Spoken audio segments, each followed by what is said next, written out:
Hey guys, welcome to Just Sleep Stories. Tonight we're going somewhere darker than your phone screen at 2 in the morning, somewhere quieter than the inside of your refrigerator at 3 a.m. when you're pretending you're not going back for more cheese. Tonight we're going all the way back to the very beginning of human nights, before streetlights, before candles technically, before the guy who invented fire had even figured out that fire was useful and not just terrifying. We're talking about ancient humans facing the night with absolutely nothing. No light switch, no nightlight shaped like a mushroom, no phone to scroll until your eyes give up on you. Just darkness. Total, complete, indifferent darkness. And a brain that was absolutely convinced something with teeth was in it. So before you get comfortable, take a second to like the video and subscribe, but only if you genuinely enjoy what I do here. If you're new, welcome, settle in. You're going to sleep beautifully and wake up grateful you live in the century that invented blackout curtains and electric kettles. Leave a comment telling me where you're listening from and what time it is for you. It's always somewhere between exhausted and inexplicably awake out there, and somehow that makes this feel like a community. Let's just think about this for a second. Have you ever wondered what it actually felt like to face an entire night with no light at all? Not a power outage where you fumble dramatically for your phone. I mean, no phone, no candle, nothing. Did ancient humans just sit in the dark and stare at each other? Did they sleep in shifts because something might eat them? What did they eat before bed, and did it give them prehistoric nightmares? Did they huddle together for warmth like a very stressed, very confused team-building exercise that never ended? Did anyone ever just get up in the middle of the night and immediately regret it? Was there a person in every group whose only job was to keep the fire alive, and did everyone quietly resent that person when they failed? Was the darkness terrifying every single night? Or did you eventually just get used to the fact that the world went completely black every few hours and you simply had to deal with it? Congratulations. You've just woken up approximately 70,000 years ago, somewhere in Africa, somewhere cold and dark and alive with sounds you cannot identify. You have no shoes, no lamp, no warm beverage, and whatever that noise is outside, you should probably pretend you did not hear it. Good luck. Let's talk about the dark.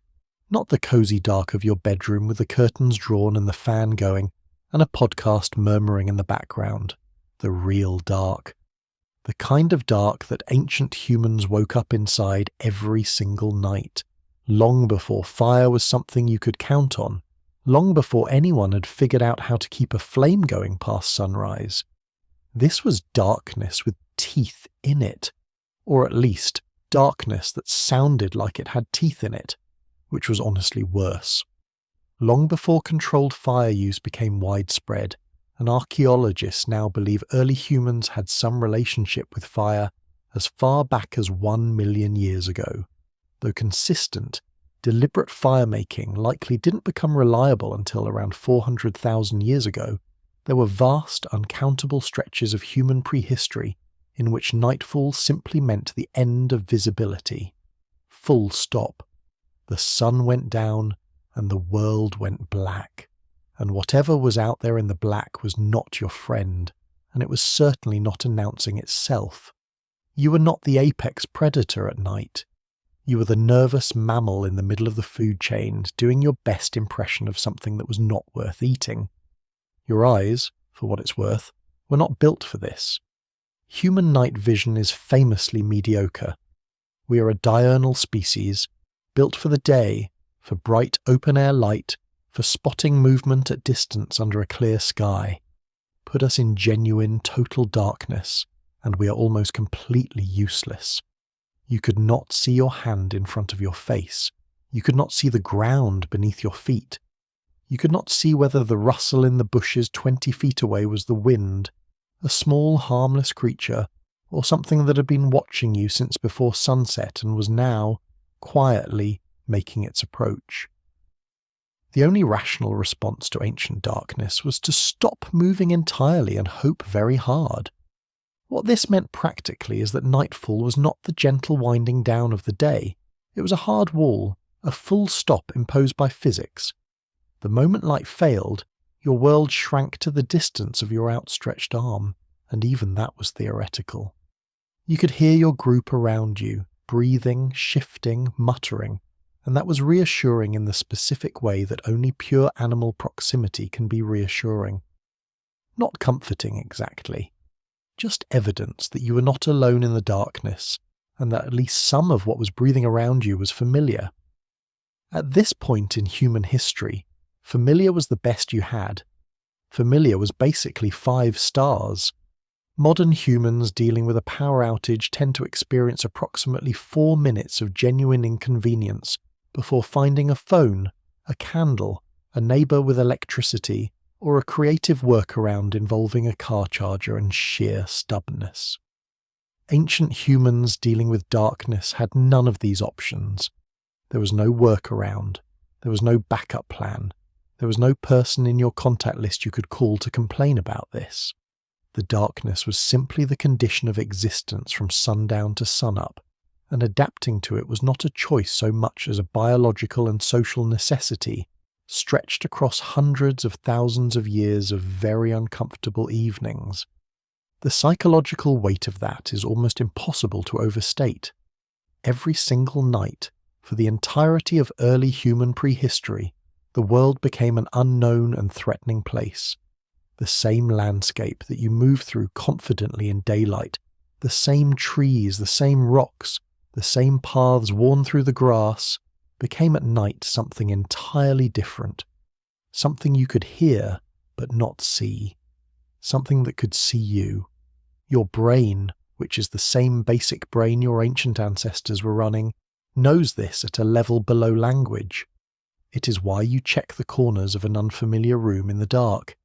It is why a sound you cannot immediately identify in the middle of the night produces a specific kind of alertness that no rational reassurance fully extinguishes.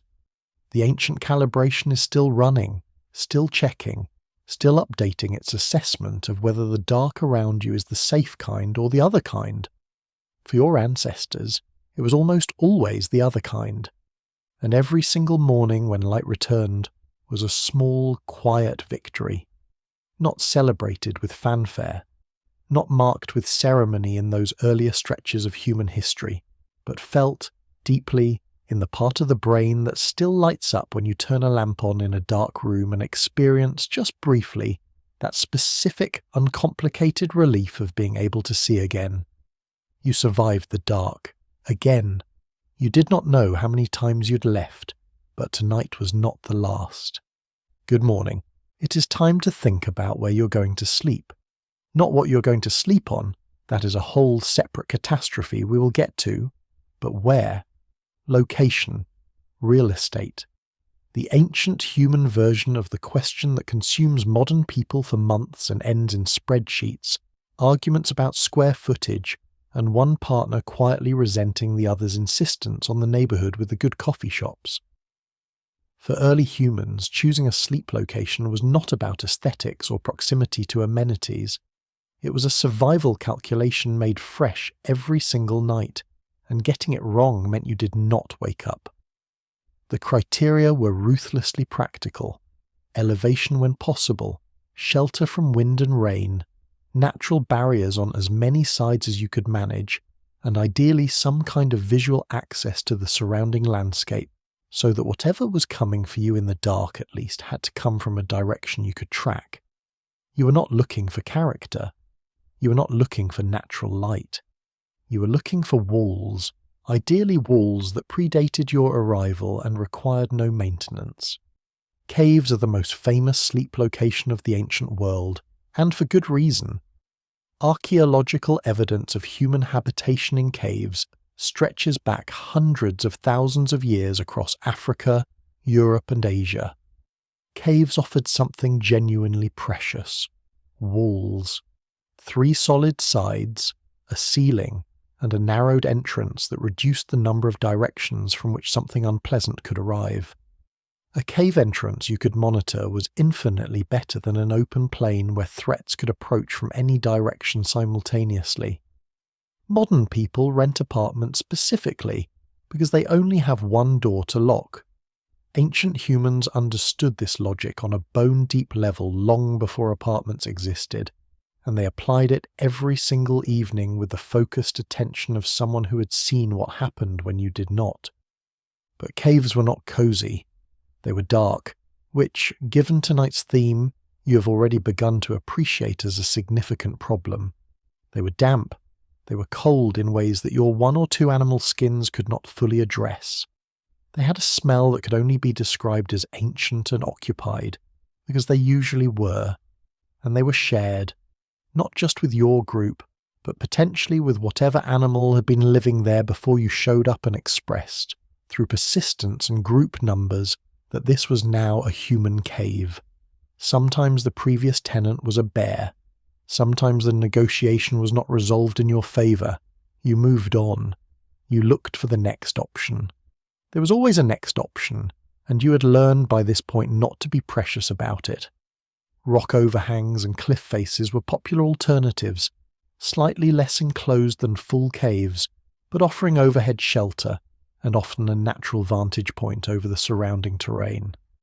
Sleeping against large boulders or fallen trees provided windbreaks and reduced the number of open sides you needed to monitor through the night. Trees themselves were sleeping locations in certain environments.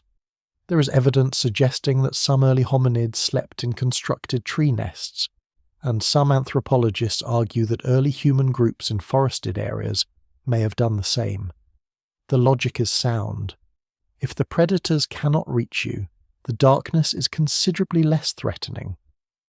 Being 8 feet off the ground while sleeping is a lifestyle choice that makes a great deal of sense in a world that contained the things the ancient world contained.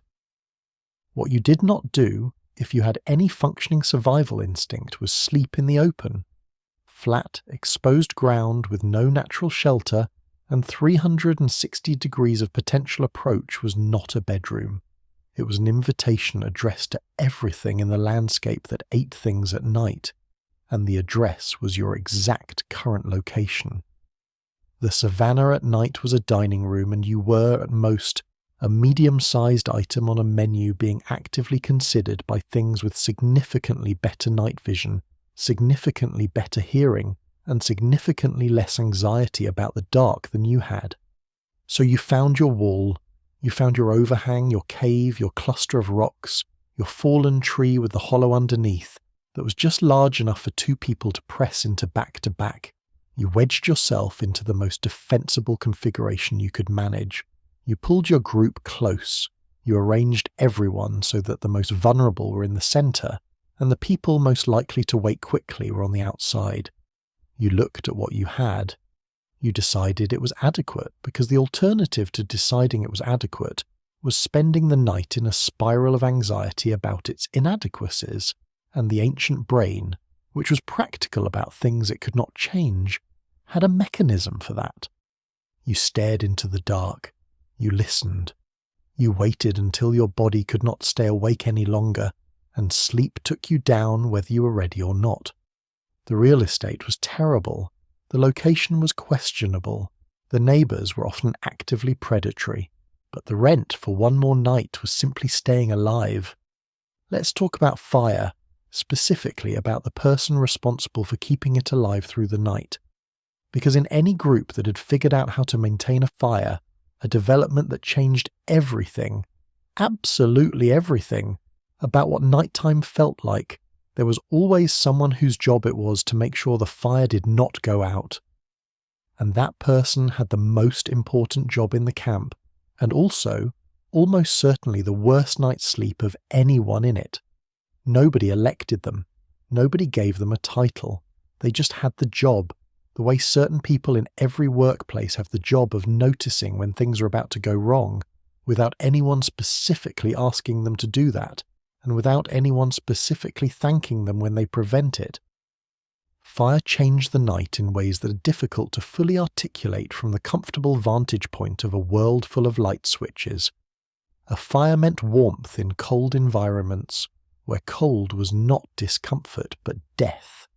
It meant light, not great light, not light you could read by, not light that reached more than 20 or 30 feet in any direction, but the specific kind of orange, flickering, shifting light that is enough to see the ground immediately around you, and crucially, to see the reflection of eyes in the dark beyond the light's edge.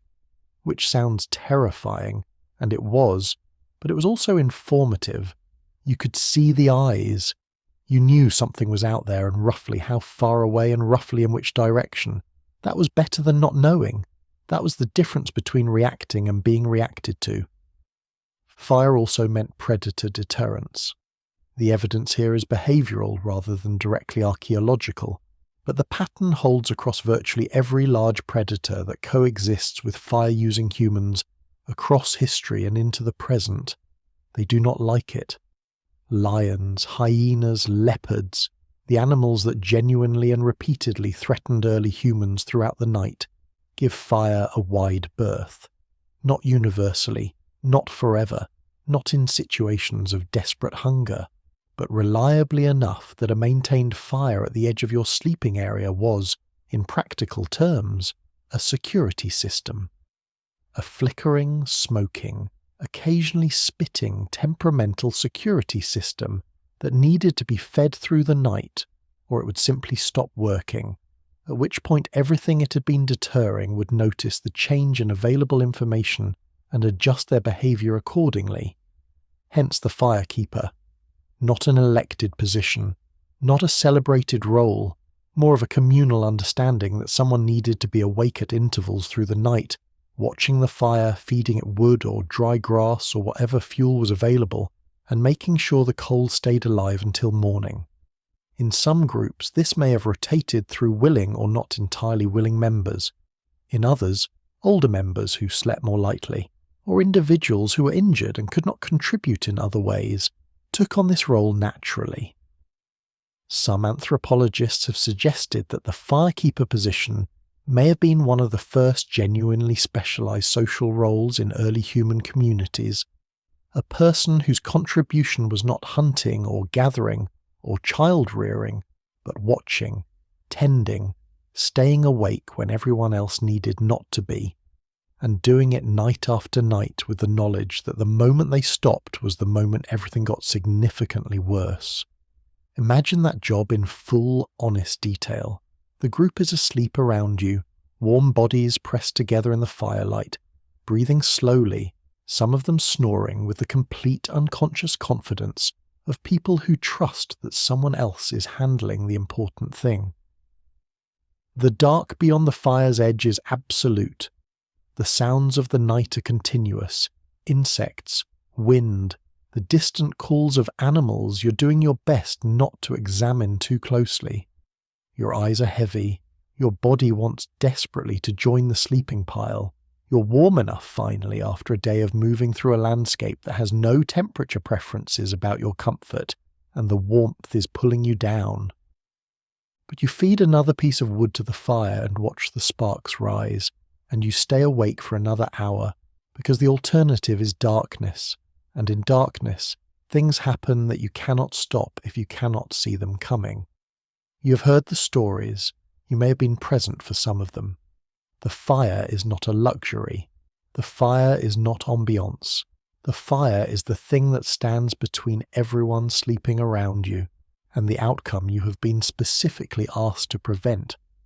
So you stay awake, you tend the fire, your eyelids are extremely heavy, and your back aches, and you are genuinely a little resentful. The fire keeps. Morning arrives, you wake everyone up. Nobody thanks you specifically. This will always be relatable. It is time for the practical question at the centre of all of this. How did you actually make fire in the first place? Because keeping a fire going, difficult as that was, assumes you had one to keep. Getting the first spark, the actual literal physical spark that started the whole enterprise, was a different kind of problem entirely. It was the problem that, if you failed to solve it, made all the other problems significantly worse in a very short period of time. The two primary methods available to early humans were friction-based fire starting and percussion-based fire starting, and both of them required skills that are essentially extinct in the general population. If you're listening to this right now and you believe you could start a fire with sticks in under 10 minutes, with no matches, no lighter, no accelerant, no instructional video, and no phone signal to find an instructional video, you're almost certainly wrong. The number of modern humans who can reliably do this is vanishingly small. Ancient humans, who had no other option, got quite good at it. But quite good at it still meant it took time, effort, and the kind of focused physical labour that makes your forearms ache in a very specific and unpleasant way, and fills you with a particular combination of focus and desperation that no modern activity quite replicates, except perhaps trying to assemble flat-pack furniture without the instructions. The friction method, specifically the bow drill or hand drill technique, involves spinning a dry wooden spindle against a flat piece of softer dry wood called a hearthboard, generating heat through sustained friction until a tiny ember formed in the notch cut into the board. This ember was then transferred very carefully into a prepared bundle of dry tinder, grass, bark fibre, dried moss, and blown on with controlled steady breath until the ember caught into actual flame. Every single step of this process could fail. The wood could be too damp, the tinder could be the wrong texture or density, the ember could be dropped in transfer, crushed by nervous hands, or scattered by a breath that was too forceful. On a cold morning with stiff fingers and low patience and the knowledge that everyone in your group was hungry and waiting for you to produce heat and light, this was not a 30-second operation. It was a negotiation, a tense, smoky, increasingly personal negotiation with the laws of physics. The percussion method, striking two stones together, specifically flint or iron pyrite, to produce sparks near dry tinder, was faster in theory but demanded the right stones, which were not always conveniently located where you happened to be sleeping, and a practice striking technique that was not intuitive and was genuinely difficult to learn without direct instruction from someone who already knew how. The sparks generated were real but extremely brief, and landing them in tinder at the right density and dryness to actually catch required a combination of angle, proximity, timing, and the particular quality of luck that tends to arrive reliably only after you have practiced enough that it resembles skill. This is why the firekeeper was so important. This is why keeping an existing fire alive was so much more desirable than having to make a new one. Because making a new one was not a small task. It was not the ancient equivalent of relighting a pilot light while mildly annoyed. It was a project that could take 20 minutes on a good day, and considerably longer on a bad one. And a bad day typically meant cold and damp and wind and all the other conditions that made the need for fire urgent in the same moment as they made the production of fire most difficult. Some groups carried embers when they travelled, keeping them alive in clay pots or tightly packed bundles of damp bark, walking carefully so as not to extinguish the single, most valuable thing they were transporting. Others were meticulous about never fully letting their fires die, banking coals under ash each night with practiced care, coaxing them back each morning with dry tinder and patient breath, treating the coal as something between a tool and a household member that required continuous attention and would immediately and without apology make everything terrible if neglected. There is a specific quiet panic in watching a fire go out when you're not sure you can restart it. Ancient humans felt this panic regularly. It was a motivating emotion. It kept firekeepers awake. The modern equivalent is watching your phone battery drop to 3% when you're somewhere with no charger and a long night ahead. Same feeling, much lower stakes, but the same feeling. Let's slow down for a moment and just listen. Because ancient humans facing the night were not only dealing with an absence of light, they were also dealing with an overwhelming presence of sound. The night was not quiet. It was never quiet. And learning to read the sounds of darkness, to pass what was normal, what was worth monitoring, and what required immediate and decisive action, was a survival skill as fundamental as finding water or knowing which plants would kill you slowly versus which ones would kill you immediately, which was a genuinely important distinction to have sorted out before dinner. The baseline soundscape of a night on the African savanna, which is where the bulk of human evolutionary history unfolded, is extraordinary by modern standards. Insects alone produce a continuous layered wall of sound, crickets, cicadas, beetles, all of them contributing to a background hum that is actually quite loud and covers a wide frequency range and never, not for a moment, fully stops. Over that layer, frogs near water sources, their calls ranging from a gentle repetitive trill to something that sounds, in the middle of the night when you're already nervous, genuinely alarming. Wind in grass, wind in trees, the pop and gentle settling of cooling earth after a hot day. These were the sounds of normal. These were the sounds of nothing bad happening yet, and you learn to live inside them the way you learn to live inside any continuous background noise, present but filtered, noted but not reacted to, until something changed. And then, the animals. The night belonged to the nocturnal predators and scavengers, and they were not particularly quiet about it. Hyenas are perhaps the most evocative. Their vocal range includes whoops, giggles, a strange rising call, and a howl that carries for miles across open ground and is specifically designed by evolution to be audible at great distance. It is not a comfortable sound. It is the kind of sound that activates something old and specific in the human nervous system and makes you want to be somewhere with more walls than you currently have.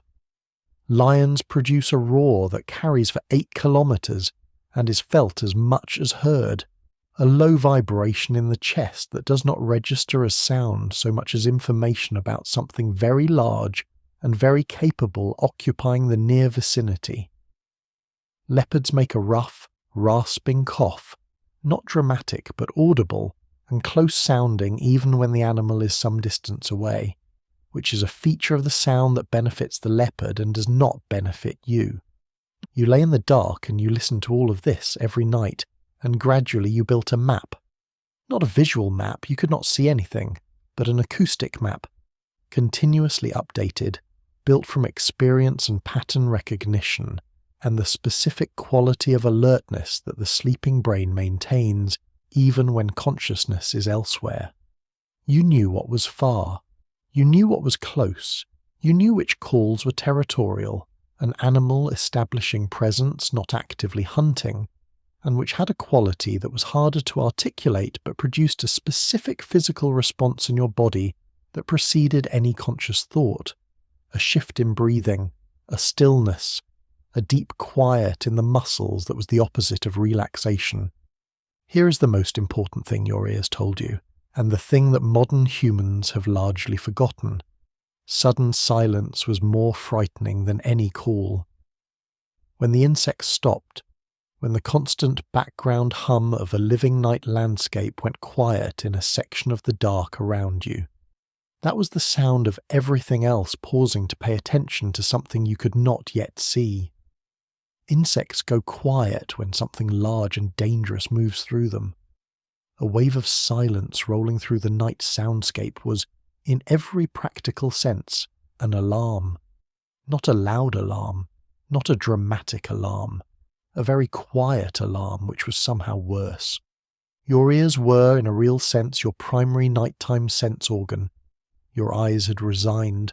Your nose was useful at close range, but your ears ran continuously, processing the soundscape of the dark, tagging anomalies, running a threat assessment that operated below conscious awareness, like the most anxious background process ever installed in a living system.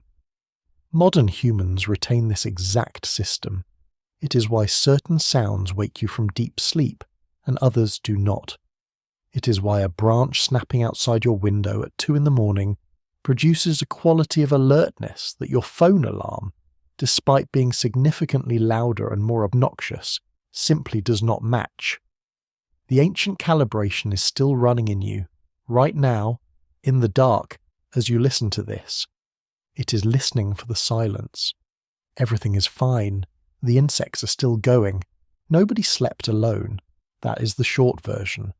The longer version is that sleeping in close physical proximity to your group was not a lifestyle preference or a cultural norm in the way we think of those things today. It was not something you chose the way modern people choose to co-sleep or not, consulted 3 parenting books about, and then discussed extensively with a partner who had different opinions. It was a survival strategy as calculated and necessary as the choice of sleeping location or the maintenance of the fire. Alone in the dark, you are vulnerable in every direction simultaneously. Together, you are marginally less so, and in the ancient world, marginally less vulnerable was not a small improvement. It was the difference between categories. The logic is simple enough that it barely needs explaining, and yet somehow became something modern. Humans had to be told about again by wellness influencers several 100,000 years later, framed as a rediscovery rather than a recollection. More people meant more ears monitoring the dark. More people meant more eyes scanning the edges of the firelight.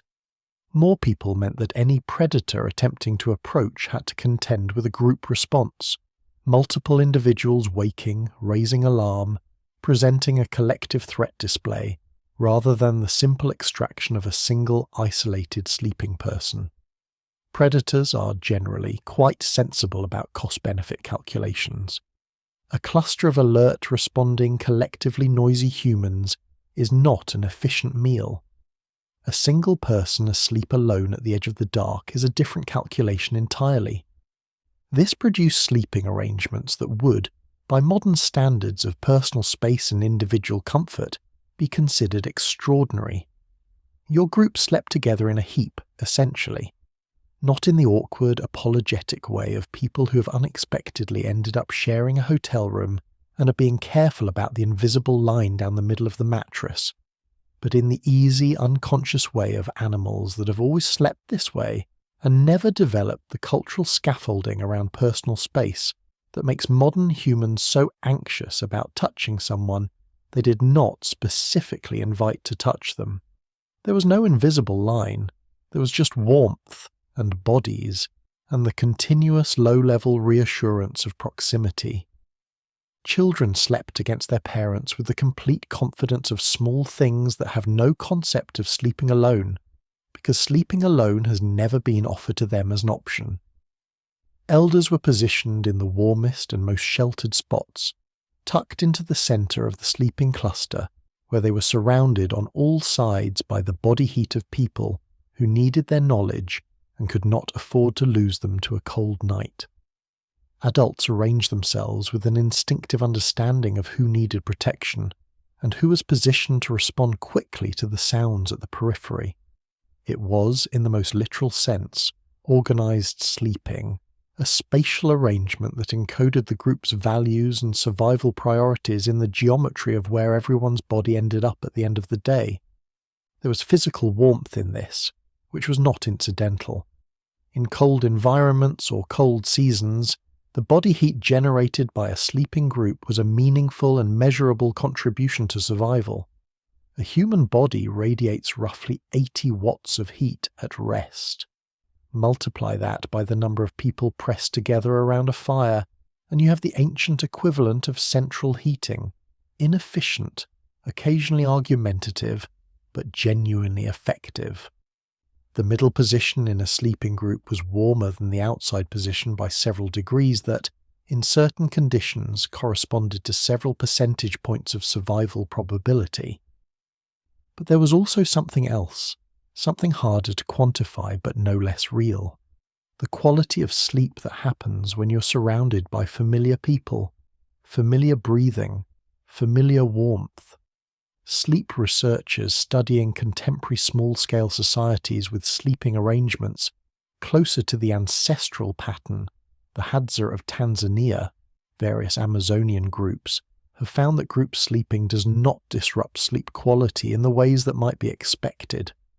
The brain apparently relaxes more fully when it receives continuous low-level confirmation that it is not alone. The threat monitoring system dials down slightly when it registers the presence of others, because others are both additional monitors and a social buffer between you and whatever is outside the circle. Your ancestors were not longing for a bedroom to themselves. The private bedroom is a very recent invention, arriving with industrial wealth and a particular cultural moment in Western history that mistook the affordability of individual rooms for evidence that individual rooms were what human bodies had always wanted. They were not. The human nervous system is still somewhat suspicious of the private bedroom. It is doing its best. Sleep tight. The breathing around you, real or imagined, is the oldest comfort there is. It is time to talk about dinner. Or more precisely, about whatever happened in the hours before sleep that could generously be called dinner, and less generously could be called whatever was available and edible in the loosest operative sense of the word, consumed in whatever quantity the day had managed to produce, around a fire that was simultaneously a kitchen, a dining room, a security system, and the only light in a world that had gone completely dark an hour ago. No ambience in the modern sense. Plenty of ambience in the smoky, flickering, uncertain sense. Ancient humans did not have a mealtime per se. The concept of 3 structured meals per day, breakfast, lunch, dinner, each with its own cultural expectations and optimal food groups, is an agricultural invention. It depends on predictable food production and reliable storage, on a relationship with food supply steady enough to plan around in advance.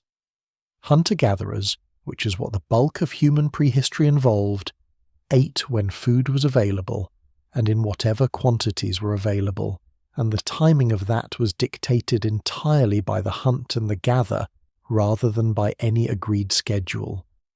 If the hunting group came back in the early evening with a significant kill, you ate well and you ate then. If they came back with nothing, or came back with something small that was divided among many people, you went to sleep on a stomach that was making its opinions known at some volume, and that you could not do very much about. What they ate would be familiar in its components and alien in its preparation. Large game, depending on the period and the location, this could mean antelope, wildebeest, horse, mammoth, various deer species, the specific cast of available large animals shifting with geography and geological era, provided protein and fat that was genuinely calorie-dense and metabolically sustaining in the specific way that tired bodies at the end of a physically demanding day require. Fat, in particular, was prized, not avoided, sought. The organs of large animals, liver, kidney, heart, were eaten first, often at the kill site, because they were the most nutrient-dense and the least storable, and the most immediately sustaining, and your body, which had spent the day moving across open terrain in pursuit of things that did not want to be caught, needed sustaining with some urgency. Smaller animals were also taken: rabbits, birds, reptiles, insects, which remain a nutritionally excellent food source that modern humans have largely and somewhat mysteriously decided to feel strongly about avoiding, despite the fact that insects are efficiently produced, high in protein and fat, and consumed by something like 2 billion people worldwide today. Ancient humans did not have this reluctance. Ancient humans ate what was there. Plant foods formed a substantial portion of the diet: tubers, roots, seeds, nuts, berries, fruits in season, gathered throughout the day and consumed fresh, because there was no reliable storage, and whatever you did not eat now was, in a world of competing animals and no refrigeration, effectively gone by morning. Cooking transformed all of this. Where fire was available and controlled, which became increasingly the case over the long arc of human prehistory, applying heat to food changed its nutritional profile in ways that were not understood mechanistically, but were observed practically over generations. Cooked tubers become significantly more calorie available. Meat becomes safer, not that ancient humans knew about pathogens, but the correlation between cooked food and not immediately developing unpleasant digestive consequences was observation enough. The use of fire for cooking is now thought to be a significant factor in human brain development, providing the additional caloric intake needed to sustain a larger, more metabolically expensive brain across evolutionary time. So the fire that kept you safe at night also, in a long and indirect way, made you smarter. That is a lot of work for a pile of burning sticks, and they deserve some credit. The pre-sleep meal, when it happened, was eaten around the fire. The fire was the centre of everything.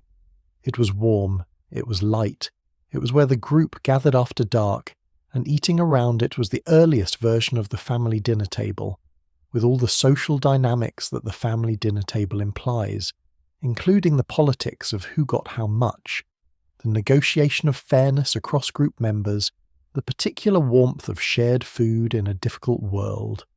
There were no phones at this table. There was no mild argument about whose turn it was to cook.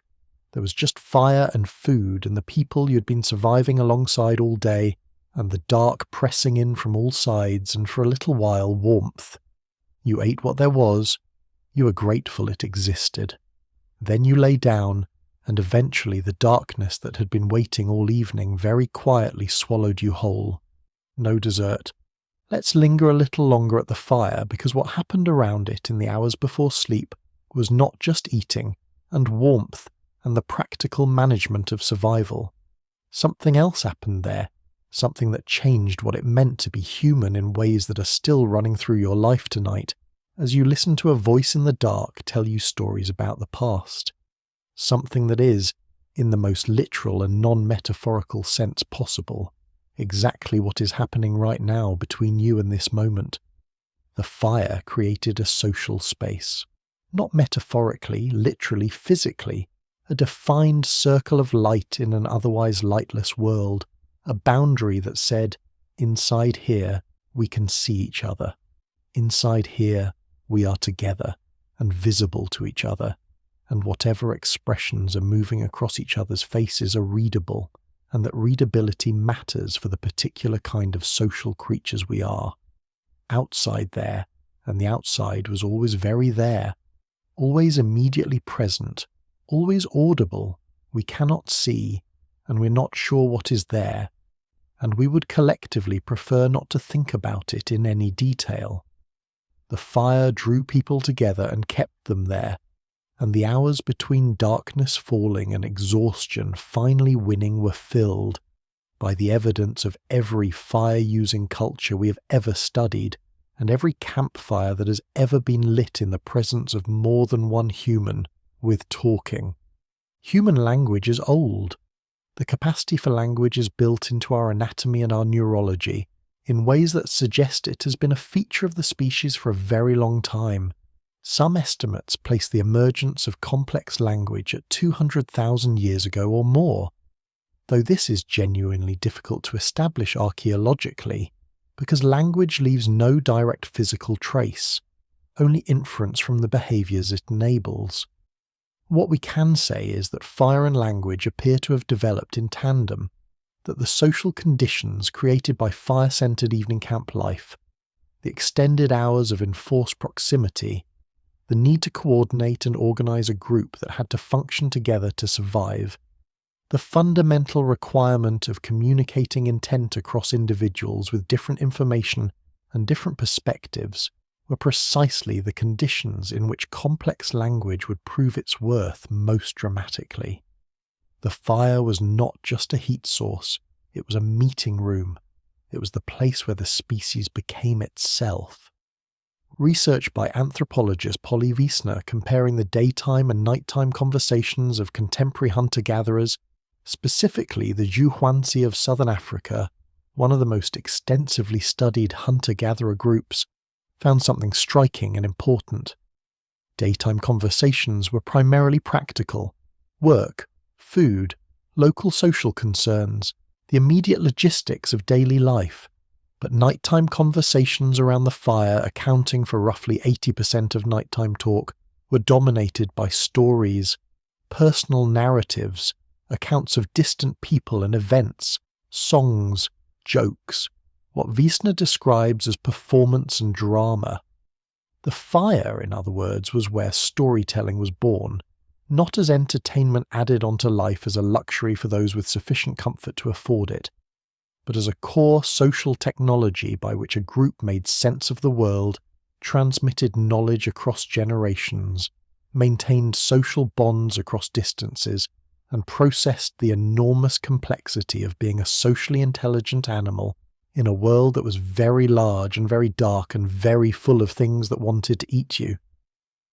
The story you're listening to right now is doing something that human brains have been receptive to for 200,000 years or more. A voice in the dark, a narrative being built in a space that is otherwise featureless. The slow, particular relaxation of a mind being carried somewhere by someone else's words while the body prepares for sleep. That experience is not a modern invention. It is not a technology. It is not a product. It is the oldest form of human entertainment and the oldest form of human education and the oldest form of human comfort simultaneously. And it has never stopped working because it was never designed in the first place. It simply emerged from the conditions of being human in the dark together, which are conditions that still obtain right now, exactly as they always have. Your ancestors would not recognize the earbuds. They would not recognize the technology transmitting this voice, but they would recognize the experience with the immediate full-body recognition of something deeply familiar. Someone talking in the dark, a story being built, the fire equivalent flickering somewhere at the edge of consciousness. They would settle in, they would listen, and eventually, like you, they would fall asleep. Let's be honest about what was actually in that darkness, because a lot of this has been somewhat impressionistic, the threatening sounds, the felt presence of something beyond the fire's edge, the general ambient menace of an ancient night, and the historical and biological reality deserves a moment of direct engagement. Not to be alarming exactly. More to give proper credit to the thing your ancestors were actually dealing with, because they were dealing with it every night, and the casual way we sometimes talk about the ancient world does not fully honour the specific and genuine nature of what they were managing.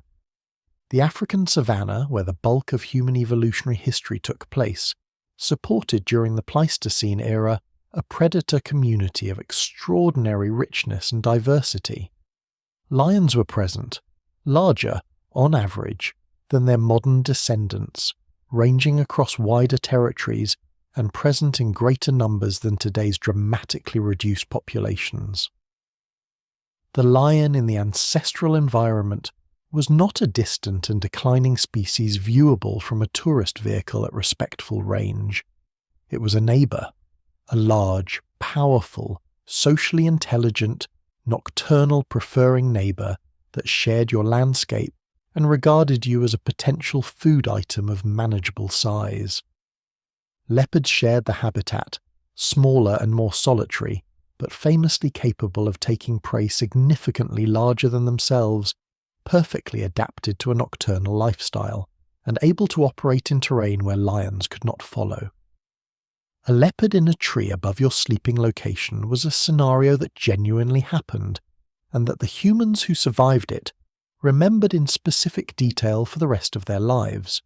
Spotted hyenas, which popular culture has unfairly reduced to comic scavengers in the background of lion documentaries, are in fact highly efficient predators in their own right, capable of coordinated group hunting, possessed of bone-cracking bite forces among the most powerful of any living mammal, and genuinely, documentably dangerous to adult humans in ways confirmed by accounts from rural Africa, where human-hyena conflict still occurs. In the ancient world, hyenas were more numerous and less conditioned to avoid humans. They were a real and recurring threat, and the sounds they made through the night were not atmospheric background. They were information about where the hyenas were and whether they were getting closer. Then there were the extinct species, which deserve their moment of recognition. The Pleistocene African landscape included giant short-faced hyenas, considerably larger than modern spotted hyenas. It included saber-toothed cats, specifically Meganterion and Dinophilis, both of which have been identified in fossil deposits alongside early hominid remains, in contexts that strongly suggest predatory interaction. Dinophilis in particular is sometimes called the cat that stalked our ancestors, a medium-sized, heavily built ambush predator whose fossils appear repeatedly in the same cave deposits as early human and Australopithecine remains, in proportions that exceed what simple coincidence of habitat would explain. You were, in a very direct and evident sense, being specifically eaten by specific animals. Early humans were not the apex predators of this environment. That point is worth sitting with for a moment, because it runs counter to the narrative of human exceptionalism that tends to dominate popular prehistory. For most of human evolutionary history, we were mid-level predators at best, and we were prey as well as predators. We hunted. We also were hunted. The evidence is direct and specific. Hominid fossils from South African cave sites show carnivore tooth marks in patterns consistent with predation. The same caves that preserve our ancestors' tools and cooking hearths preserve their chewed bones. The fire, the group sleeping, the elevated vantage points, the constant monitoring of the soundscape. These were not abstract caution or generalized anxiety. They were calibrated responses to a documented, ongoing, quantifiable risk. The fire kept the predators at a distance, most nights. The group kept individuals from being isolated, most nights. The defensive sleeping position and the maintained fire together created conditions that were significantly safer than the alternative. But nothing eliminated the risk entirely, and the ancient human relationship with the dark was shaped in every detail by the knowledge, confirmed not through scientific understanding but through direct experience and accumulated social memory, that the dark was occupied and that occupation was not friendly. You sleep tonight in a room with walls and a locked door and no large predators within reasonable proximity. The debt to those walls, to the distance between your current situation and your ancestors' situation, is older and deeper than most comfortable modern nights allow you to feel. Let's talk about the children, because if you think modern parenting involves a certain amount of nighttime anxiety, the baby monitor with its glowing green light, the 3 a.m. wake-up that arrives with the specific cruelty of occurring just as you had finally fallen back to sleep, the small person who has somehow migrated to the exact centre of your bed and is sleeping diagonally across it, with one foot on your ribs and the other in your face, and seems, improbably, to be more comfortable than you are, then ancient parenting at night was operating at a level of sustained intensity that puts all of that in gentle, relieved perspective. Ancient human infants were, like modern human infants, born profoundly dependent and loud. Human babies cry. They cry loudly, persistently, and with a frequency that seems calibrated specifically to prevent sleep in any adult within hearing distance, regardless of how many hours the adult has already been awake, regardless of how reasonable a pause in the crying would be, regardless of anything at all. In the modern world, this is exhausting and sometimes genuinely maddening, and largely temporary and unfolding in a context where the crying, while awful, is not creating consequences beyond household unhappiness. In the ancient world, this was all of those things and also a genuine threat multiplication problem, because a crying infant in the dark was not just waking the parents, it was potentially audible to everything else that was awake in the dark, at a range considerably greater than the distance to your nearest helpful neighbour. The management of infant noise at night was therefore not simply a matter of parental comfort or sleep preservation. It was, in environments with active and capable predators, a survival consideration with implications that extended beyond the infant to everyone else sleeping in the group. This likely drove, over evolutionary time, the specific behavioral responses that human parents across every culture share so consistently that they appear to be innate rather than learned. The picking up, the holding close, the rhythmic rocking motion, the low repetitive sounds, the nursing on demand through the night regardless of the hour. All of these are effective at quieting a human infant. All of them require keeping the infant in continuous or near continuous physical contact with an adult body. Baby wearing, extended nursing, co-sleeping in the most literal and total sense. These are not parenting philosophies developed by thoughtful modern parents reading peer-reviewed research. They are ancestral adaptations to a world in which an inconsolable infant in the dark was a problem with consequences that extended well beyond everyone being tired in the morning, and they persist because they work, and they work because they were shaped by exactly the conditions in which failing to make them work had very clear and very immediate costs. Children who were old enough to be mobile but not old enough to be reliably quiet, and still presented a different and evolving set of challenges. The instinct to get up in the middle of the night, to wander toward an interesting sound, to approach the fire with the exploratory confidence of a small person who has not yet fully internalized what fires do to small persons who get too close, to drift toward the edge of the dark because something out there sounded interesting, was presumably as present and as powerful in ancient children as it is in modern ones, and the consequences of acting on that instinct were, in the ancient context, considerably more severe. The supervision of children at night was therefore a whole group concern rather than a two-parent problem. The clustering of sleeping bodies around the fire made accidental, wandering into the dark significantly more difficult, because there were multiple bodies between any given child and the edge of the light, and at least some of those bodies were sleeping lightly enough to notice movement. Ancient children grew up knowing the night as a real and present thing that was not managed away from them by architecture and electricity, and the parental assertion that everything was fine and there was nothing out there.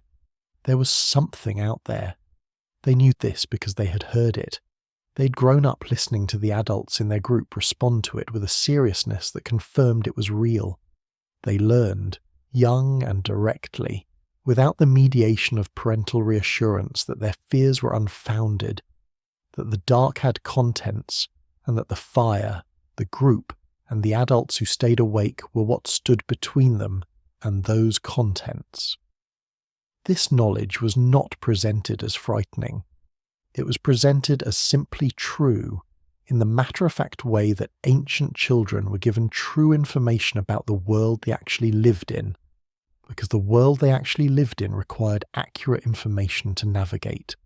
Modern children who are afraid of the dark are not being irrational. They are not confused. They are receiving an ancient and accurate signal from a nervous system that was calibrated in exactly the world you have been imagining tonight. A world where that fear was not anxiety but intelligence. It is a very good signal. It kept the species alive long enough to produce you. Here is something that might quietly change how you think about your own sleep tonight. Ancient humans almost certainly did not sleep in one long unbroken stretch from dark to dawn.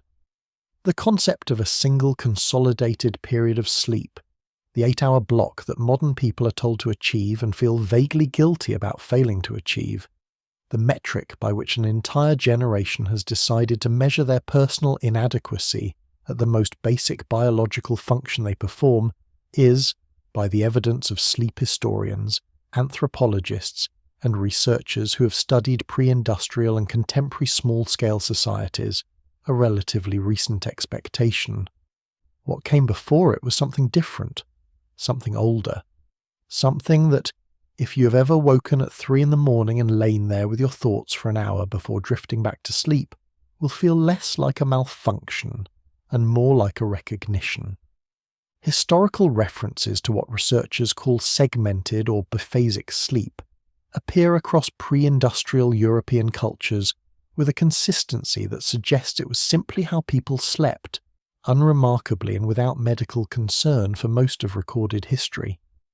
The first sleep and the second sleep appear in documents from the medieval period onward as completely ordinary features of the night, not symptoms, not problems, just the shape of what sleeping looked like.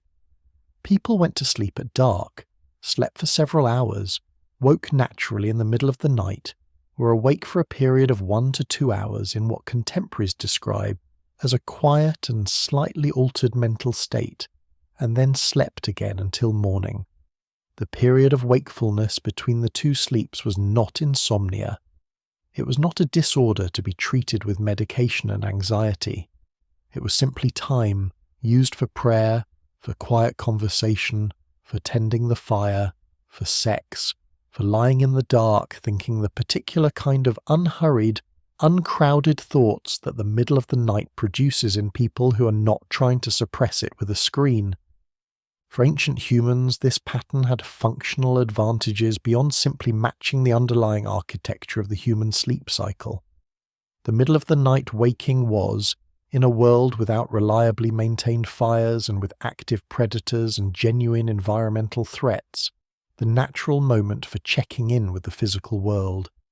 Not standing guard in any formal sense, not a scheduled shift with a clipboard, just the natural brief waking of a social animal, confirming that the fire was still burning, listening to the soundscape for anything that had changed in quality or proximity, registering the presence of the group, and then settling back into rest with the specific satisfaction of having checked and found things adequate.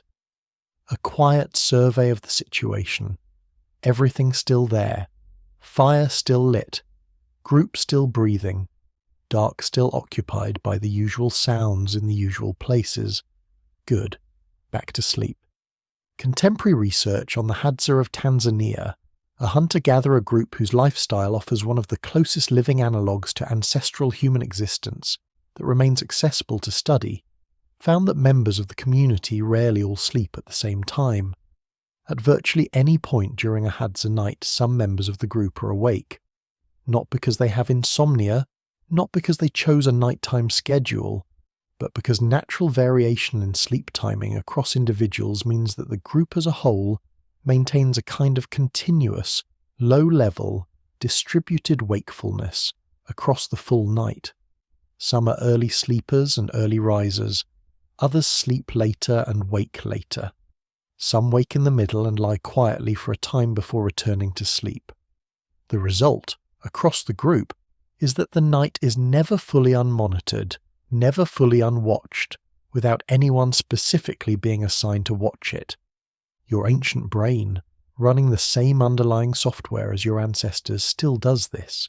It wakes you, it runs a brief check, it listens for changes in the soundscape, it notes the presence or absence of other people, it takes stock, and if everything seems within normal parameters, no new sounds, no change quality to the dark, the ambient conditions consistent with safety as last assessed, it lets you go back to sleep. The process takes anywhere from a few minutes to an hour, depending on what it finds, and it is not a malfunction. It is a feature. So when you wake at 3 in the morning and lie there in the dark and your thoughts begin to unreel, with the particular unhurried quality of that hour, thoughts that are somehow both more honest and more strange than daytime thoughts, thoughts that arrive fully formed and occasionally useful and sometimes alarming in ways that daylight will later reveal as disproportionate, that is not insomnia. That is not failure. That is the oldest part of your nervous system doing its job. Your ancient brain is just checking that the fire is still lit. It is. You checked. Go back to sleep. It is time to talk about what you are actually sleeping on. Because the fire is burning, the group is gathered, the predators have been noted and addressed as much as they can be addressed, and now you need to lie down somewhere, and where you lie down is, it must be said plainly and without softening, not great. Not by any standard that you currently apply to sleeping surfaces, not by the standard you apply to hotel rooms when you travel, not even by the standard you apply to sleeping on a friend's couch, which already involves a certain lowering of expectations that you feel quietly heroic about managing. The earliest direct evidence of constructed sleeping surfaces comes from a cave called Sibudu in South Africa, and it is approximately 77,000 years old. What archaeologists found there was not a simple pile of leaves thrown together in haste by people who were tired and not particularly invested in the project. It was a structured layer of sedge grass and other leafy plants, some of which have been identified as having insecticidal properties, meaning the people who made these beds were not randomly grabbing whatever was near the cave entrance. They were specifically selecting plants that would help manage the fleas, ticks, and biting insects that would otherwise colonize the sleeping surface and make the experience of sleeping on it even less restful than it was already going to be. They were also periodically burning the old bedding and laying down fresh material, which is both practical pest management and suggests a level of attention to the sleeping environment that implies sleeping badly mattered to them. They cared about sleep quality. They were trying. They were doing their best, but even their best was objectively extremely basic. Compressed grass on a cave floor is still grass on a cave floor. It provided some insulation from the cold ground beneath it, and ground contact cold is a genuine and rapid source of heat loss from a sleeping body. Since the earth conducts heat away from you efficiently, and without any particular concern for your well-being, that insulation mattered. It was the difference between waking up stiff and cold and waking up significantly worse. It provided some modest padding against the irregularities of rock surfaces, which have no ergonomic opinions whatsoever, and will push against your hip and shoulder all night with the perfect impartiality of stone. And it provided, with the right plant selection, some pest control, which was not a minor convenience in an environment where parasites were a genuine and continuous health concern. What it did not provide was anything recognizable as the sleeping surface you are currently lying on. No springs, no foam, no fabric cover in a thread count that has its own number and marketing, no pillow, no temperature regulation, just compressed grass, thinning under your weight over the course of the night, slowly redistributing itself away from the places where you most needed it, in the specific way that organic bedding has always behaved, which is to say exactly like it is trying to leave. Before constructed bedding, the surface was simply whatever the ground offered locally. Softer soils were better than rock. Accumulated leaf litter in sheltered areas was better than bare earth. The natural hollows and depressions in terrain that happened to conform somewhat to the shape of a resting human body were noted and returned to. Animal furs and hides, once humans became capable hunters and processors of large game, added warmth and softness in a genuinely meaningful way. The insulating properties of animal fur are real and substantial, and lying on a prepared skin rather than directly on the ground was an improvement that would have been felt immediately and completely. These skins were valuable. They were not easily replaced. They represented significant labour in the hunting, the killing, the processing, and the preparation. Sleeping on one was not a luxury in the modern sense. It was simply an advantage that required work to obtain and care to maintain. You arranged yourself on this surface and attempted to find a position that was comfortable enough to allow sleep. The fire was close enough to warm your front but not close enough to singe. Your group was pressed around you on available sides. Something small was almost certainly sharing the bedding with you and had opinions about the arrangement. Your hip was registering its objections to the ground through the layer of grass with the patient persistence of something that was going to keep registering those objections all night. Slowly, because exhaustion is the one thing that does not require ideal conditions to be persuasive, you stopped noticing. Your breathing slowed. Your muscles, tired from a day of moving through a landscape that had no paths and no accommodations for human physical preferences, loosened their grip on the day. The ground was hard, the grass was thin, something was definitely sharing the bedding. But you were warm, and you were together, and for one more night that was sufficient. Let's be honest about the nights when the fire went out, when the group woke not to birdsong and the recovery of light, but to something else, an absence, a sound that was wrong, a member of the group who had been there at the edge of the sleeping cluster at the beginning of the night and was simply not there anymore. These nights happened, not constantly, not to every group every season, but regularly enough to be real, and regularly enough to shape everything about how your ancestors approached every night that came after them. Ancient human mortality from predation is not speculative. It is documented in the fossil record with a specific, inarguable directness of tooth marks on bone. Hominid remains from South African cave sites, swartkrans, kromdraai, others show carnivore predation marks in patterns consistent with prey species rather than competitor species, marks of carrying, of feeding, of the particular attention a predator pays to a skull when it is extracting the contents. These are not the marks of a chance encounter between equals, they are the marks of predation. We were eaten. Not constantly, not most individuals, not most nights, but regularly enough that the behavioural adaptations it drove were not irrational caution.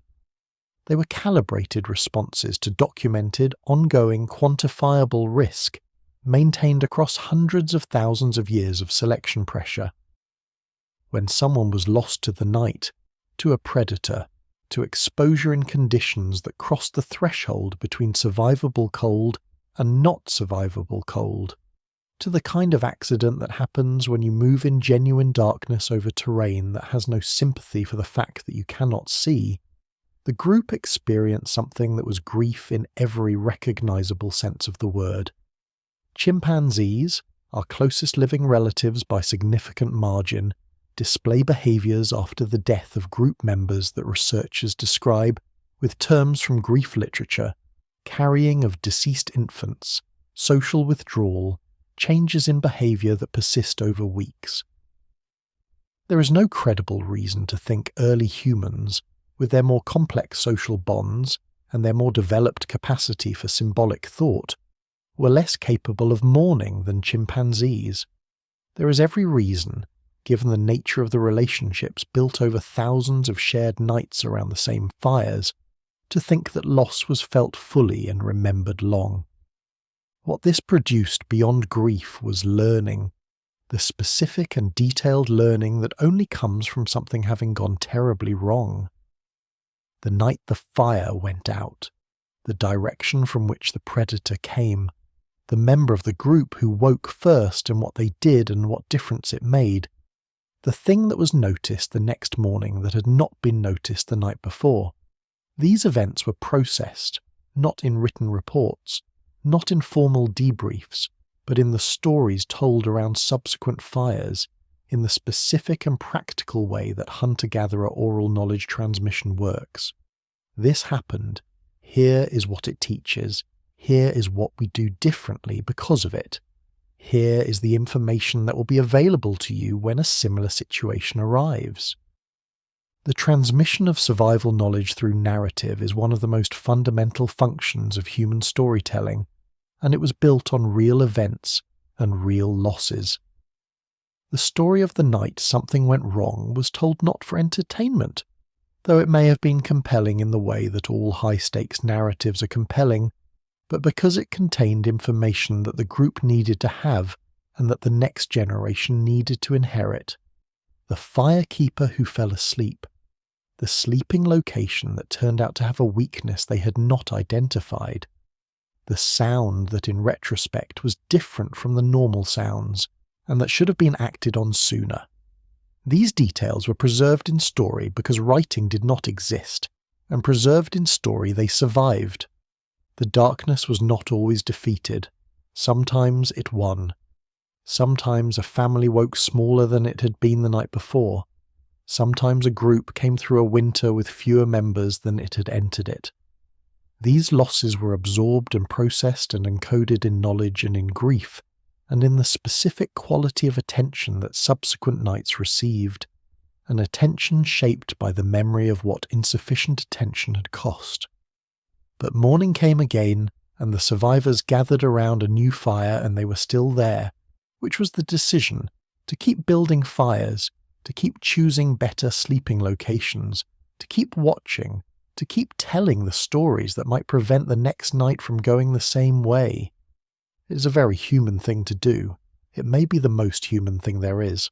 On clear nights, when the fire had burned down to comfortable coals and the sky above was unobscured by cloud, ancient humans had access to something genuinely extraordinary that modern humans have largely lost without fully realizing what was taken from them. The full, unmediated, unadulterated night sky. Not the washed-out, orange-tinged, light-polluted version that most people in cities and suburbs see when they look up at night and locate 4 or 5 stars with effort. The actual sky, the complete sky. The Milky Way as a visible structure overhead so dense and bright that it cast a faint shadow. Thousands of individual stars where the modern urban eye sees dozens. A sky so full of light that it provided its own faint illumination on clear nights, enough to move carefully by, enough to see the shapes of the landscape, enough to make the darkness of a clear night meaningfully different from the darkness of a clouded one.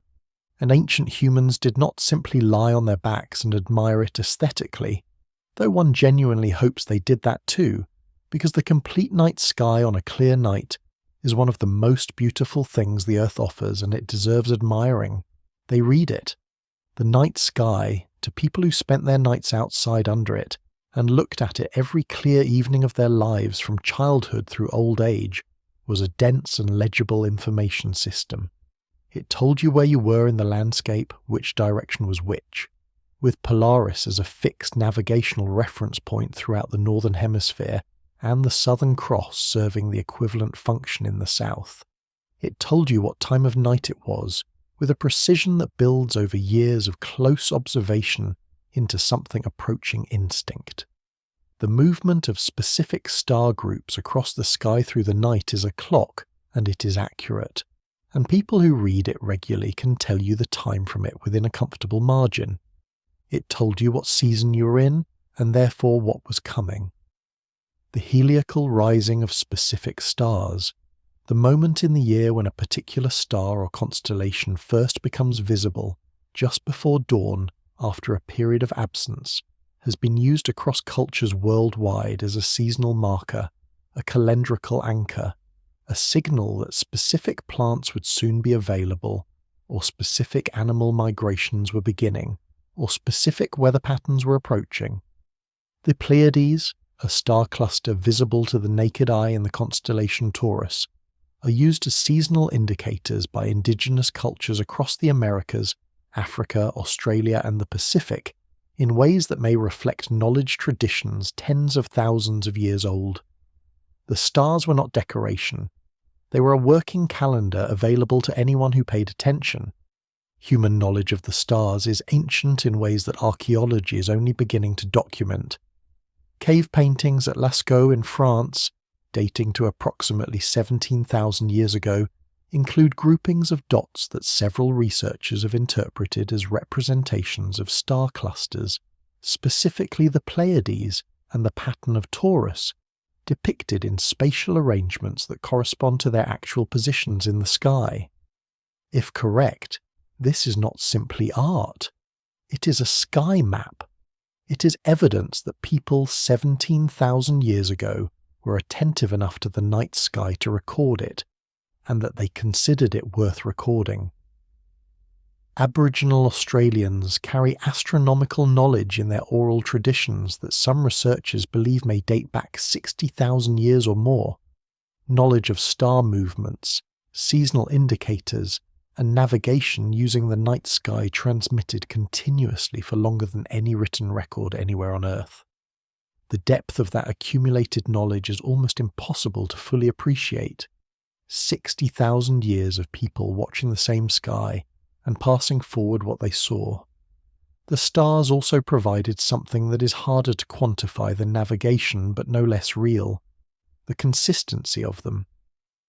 In a world that was largely unpredictable, food, weather, threat, the conditions of daily survival all subject to constant variation and occasional catastrophe. The stars rose and set in the same places every night. The same patterns returned each season. The sky was the most reliable and unchanging thing available in a world that offered very little reliability or consistency.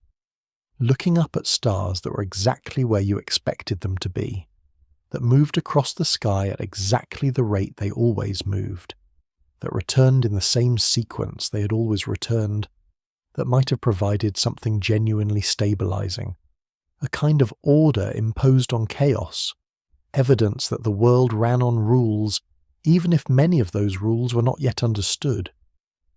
The sky tonight is the same sky, the same stars from the same planet moving in the same patterns, different eyes looking up at them, but the same sky. It is time to talk about winter.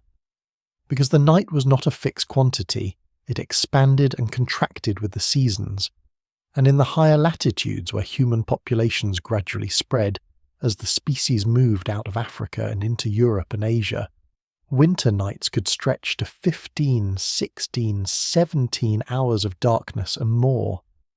More than 2/3 of a full day spent in the conditions you have been imagining tonight.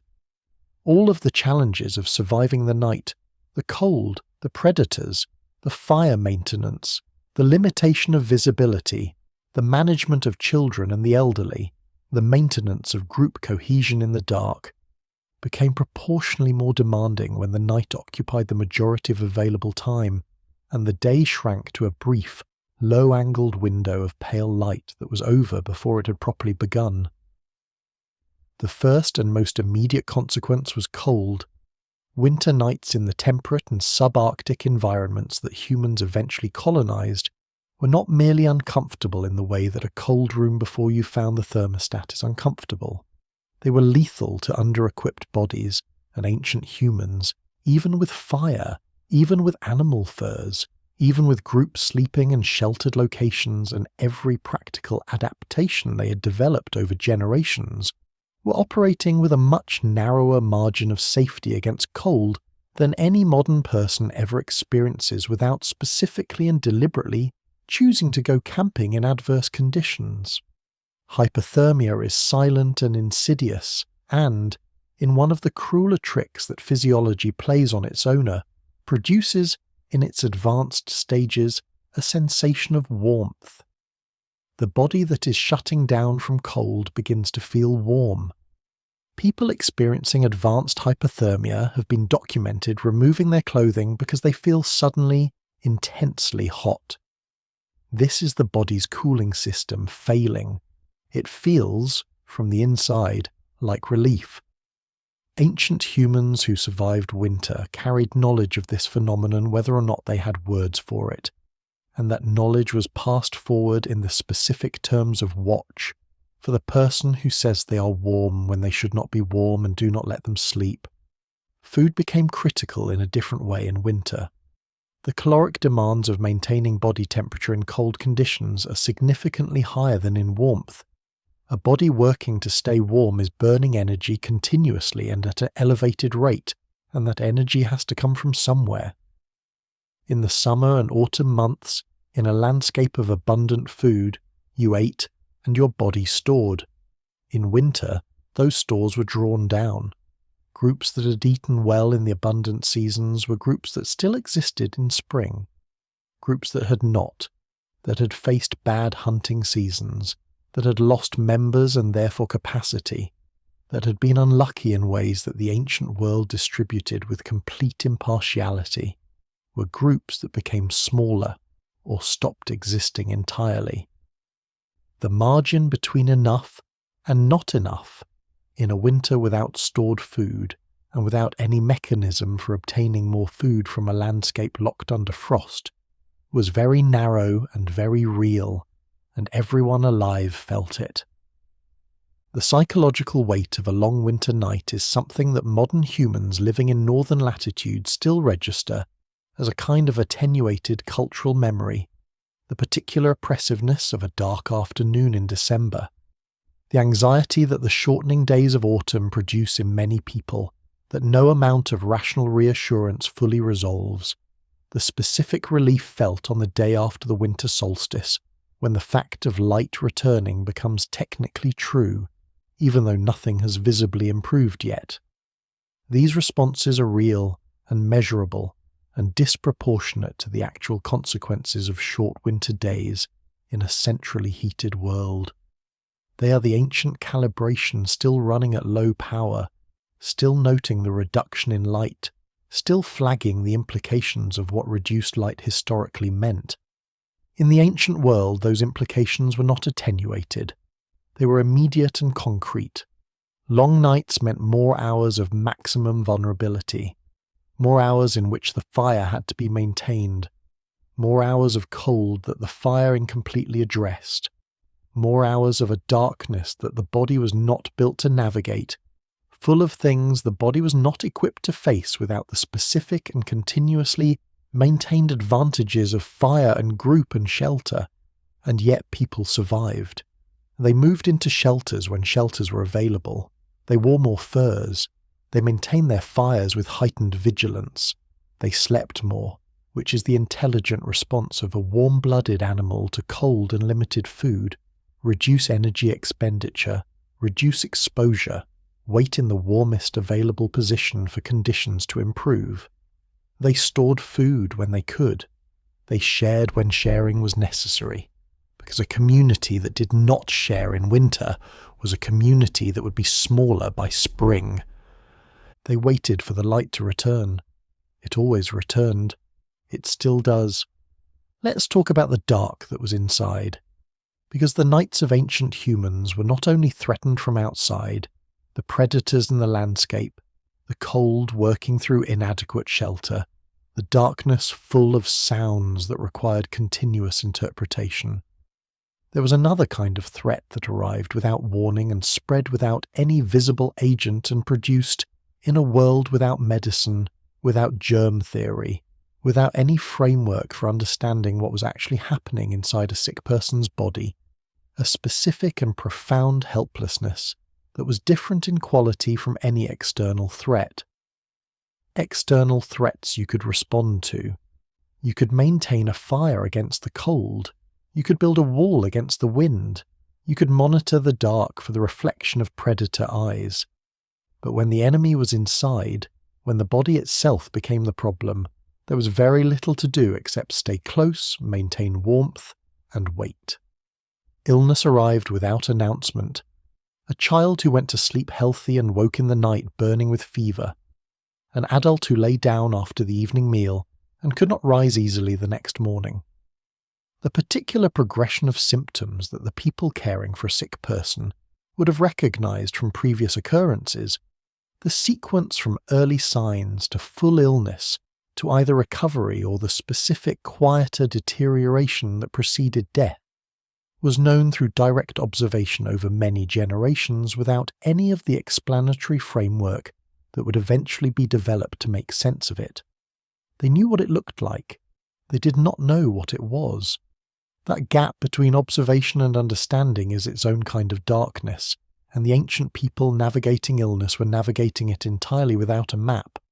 The ancient world was not, in terms of infectious disease burden, as catastrophically terrible as the medieval world would become.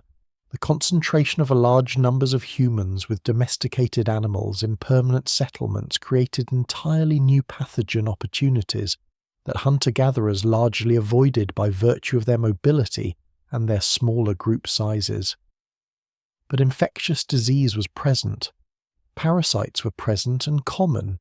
Injuries were frequent, because moving daily through a landscape of rock, thorns, unstable terrain, and large animals that did not want to be eaten generates injuries with a regularity that modern people who exercise recreationally do not encounter, and those injuries became infected with a speed and consistency that modern people with access to wound care and antibiotics have no direct experience of. An infected wound that today responds within days to a standard course of medication was, in the ancient world, the beginning of a process that could move from minor to fatal with a speed that was not metaphorical. The nighttime management of the sick was a whole group concern conducted with the tools and knowledge available. Fever requires warmth, the shivering body is trying to raise its own temperature, and the people caring for it understood this practically even without understanding why. Extra fur, positioning close to the fire, bodies pressed against the sick person to transfer warmth directly. The fire built higher than usual, maintained with extra attention through the night at the cost of sleep for whoever was tending it. The sick person was not moved to a separate space, not isolated, not managed at a distance. They were kept in the centre, in the warmest position, surrounded. Delirium, which fever produces reliably once it crosses certain thresholds, filling the feverish person's perception with visions and voices and a confusion between what is present and what is not, must have been particularly alarming in a world that had no framework for it as a physiological symptom. The person who was coherent and known yesterday, and who today is seeing things that are not there, speaking to people who are not present, not recognizing the faces around them, that experience, encountered without any explanatory context, would have registered as something other than illness, as contact with something else, as the presence, in the sick person, of something that had arrived from beyond the boundary of the ordinary world. Whether this interpretation was frightening or meaningful or both simultaneously, it almost certainly produced the kind of ritual responses, prayers, specific objects placed near the sick person, particular words spoken, that appear universally in human cultures around illness, and that represent the mind's attempt to respond to something it cannot otherwise address. Sometimes they recovered, the fever broke, the body won the internal war, the person who had been somewhere else came back, looked around, recognized the faces, asked for water. Sometimes the darkness kept them. Both outcomes were survived by the people who loved the sick person. Both outcomes were carried forward in story. Let's talk about the nights you spent somewhere unfamiliar.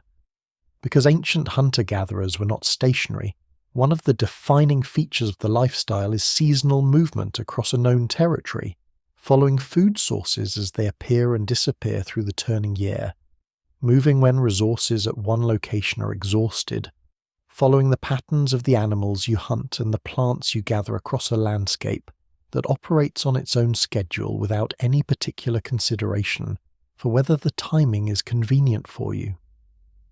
This movement was not random. It was not desperate.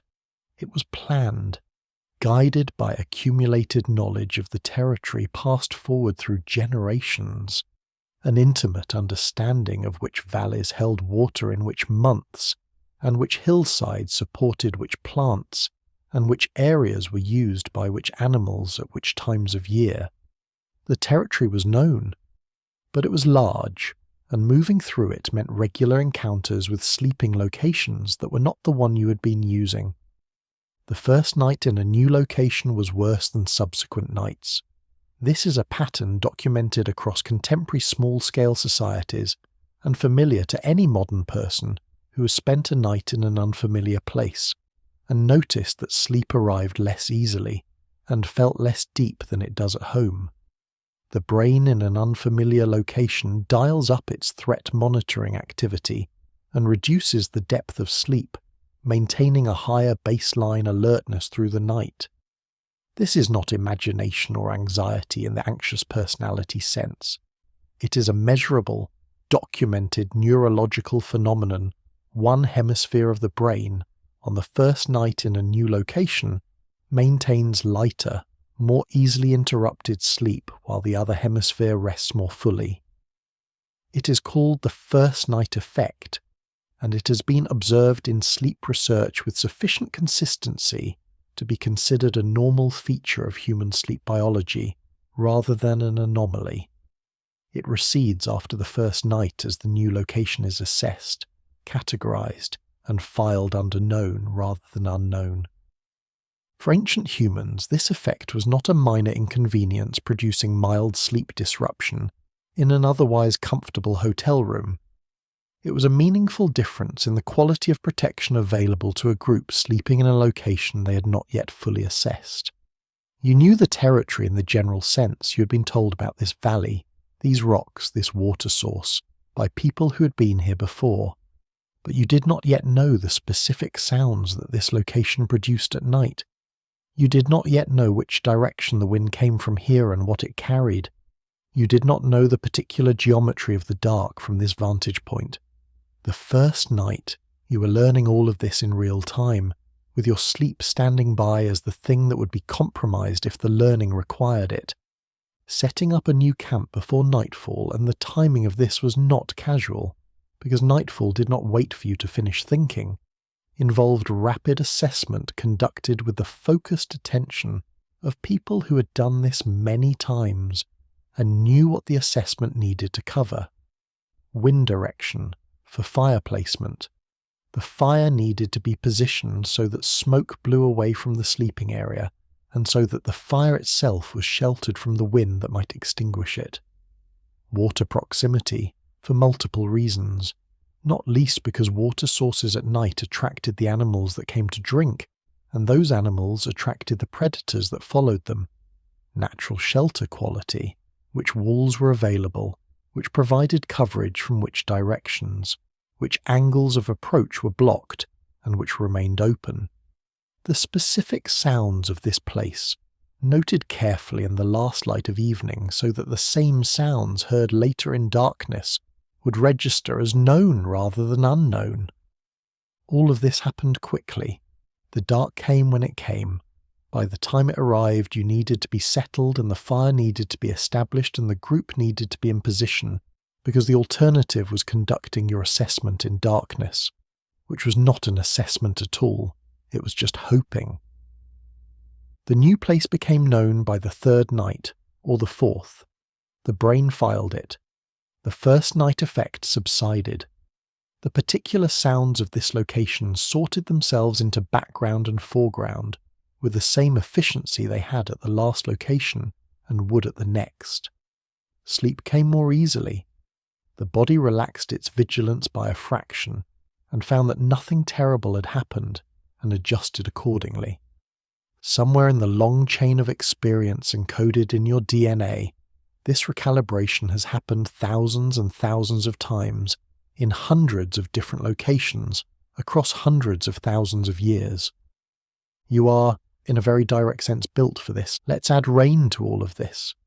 Because the ancient night was not always still and merely dark and cold and full of predators, and requiring continuous management of fire and children and group dynamics.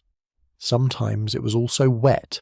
Sometimes the sky, which had been holding it together all day, decided that night was the appropriate time to stop doing that.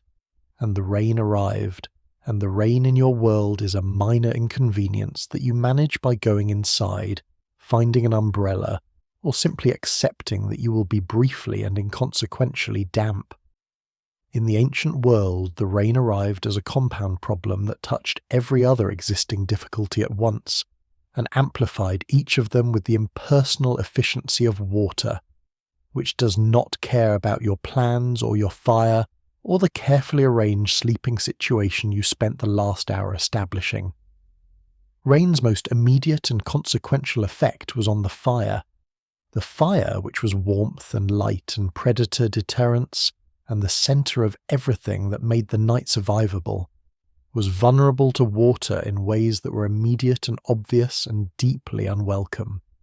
Direct rain falling onto the fire was bad.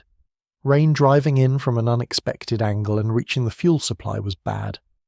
Rain raising the ambient humidity of the surrounding air to the point where your stored tinder, the dry grass and bark fibre and moss that you needed to feed the fire and, if necessary, restart it, absorbed moisture and ceased to be dry enough for reliable ignition. That was the specific, quiet disaster at the end of a wet night. Because it meant that if the fire did go out, getting it back was not simply a matter of effort and skill. It was a matter of having dry material that the rain might have already claimed. The management of fuel and tinder through rain was its own expertise. Some things stored better than others. materials sheltered under a rock overhang or packed into a carried container maintain their dryness better than materials left exposed. The instinct to gather extra fuel before a storm, reading the sky with the practiced attention of people whose survival was directly tied to weather, noting the particular quality of the light and the wind and the cloud formation that preceded rain, was not weather watching as a hobby. It was preparation for a problem that, if it arrived and found you unprepared, would be significantly more difficult to solve than if you had seen it coming. The physical experience of being rained on while trying to sleep requires no imagination from anyone who has camped badly. But the ancient version of it removed the option of going inside. Your shelter was whatever it was. A deep cave was good, genuinely good, rain-proof, wind-proof, a legitimate refuge. A shallow rock overhang was adequate unless the rain drove in on an angle, in which case it was decorative rather than functional. A constructed windbreak of branches and bark provided variable protection, depending on the quality of its construction, the direction of the rain, and whether the person who built it had been optimistic or realistic about what it could manage. You pulled whatever covering you had more closely around you. The animal fur that was warm and insulating when dry became heavy and clinging when wet and dried slowly, and smelled emphatically of wet animal. You pressed into the warmest available body. You watched the fire with the specific helpless attention of someone who knows they cannot stop what is happening, but cannot stop watching it happen either. If the fire survived the rain, if the overhang above it was adequate, if you had managed the coals with sufficient skill and sufficient dry material to keep them alive, you tended it with extra and grateful care through the rest of the night. You fed it carefully. You built it back from survival-level coals to something that actually provided warmth, which took time and material and a quality of patient attention that a wet and tired person does not naturally have in abundance. Morning after rain was a specific and recognizable kind of morning. Cold, damp, the smell of wet earth and wet ash and wet fur. The ground softer in some places, treacherous in others. The world slightly reset, slightly unfamiliar, slightly more difficult than the day before. You began the day from a lower baseline of energy and comfort than yesterday's baseline, which had itself not been particularly elevated. But the fire, if you had managed it, was still there. Sulking, possibly. Producing more smoke than heat, perhaps.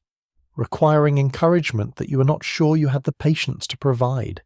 You fed it, you waited, you watched it catch. Still there. Good enough. Let's talk about what all of this did to the inside of a person. Because ancient humans were not simply biological problem-solving systems managing physical threats with practical adaptations. They were people, thinking, feeling, anxious, imaginative people, with the same fundamental emotional architecture you have, the same capacity for dread and catastrophic imagination, the same brain that in the middle of the night will take the smallest ambiguous sound and build it, efficiently and without being asked, into an elaborate structure of escalating concern while the rational layer watches this construction happening and continues to fail to intervene effectively. Because the rational layer is not the part of the brain that is actually running the nighttime threat assessment operation. Fear of the dark is one of the most consistent features of human psychology across cultures and across recorded history. It appears in some form in virtually every child, which suggests strongly that it is not learned but innate, not the product of frightening stories or parental anxiety, but something that emerges from the underlying architecture of the human brain regardless of cultural context. It activates the amygdala, the brain structure most associated with threat detection and threat response, with a speed and intensity that bypasses conscious evaluation. The dark does not need to contain anything specific. The dark itself is the trigger, and the reason for that is not irrational. It is the accurate encoding in the nervous system of a long history in which darkness reliably correlated with reduced visibility, which reliably correlated with increased vulnerability to predators with better night senses than yours, which reliably correlated with outcomes that the genes of the survivors had very good reasons to avoid. The fear of the dark is not a failure of reason. It is reason operating at a level below language, on evidence that was gathered over hundreds of thousands of years and reaching a conclusion that the evidence supports. What did ancient humans do with this fear? The same things modern humans do, expressed through different cultural forms.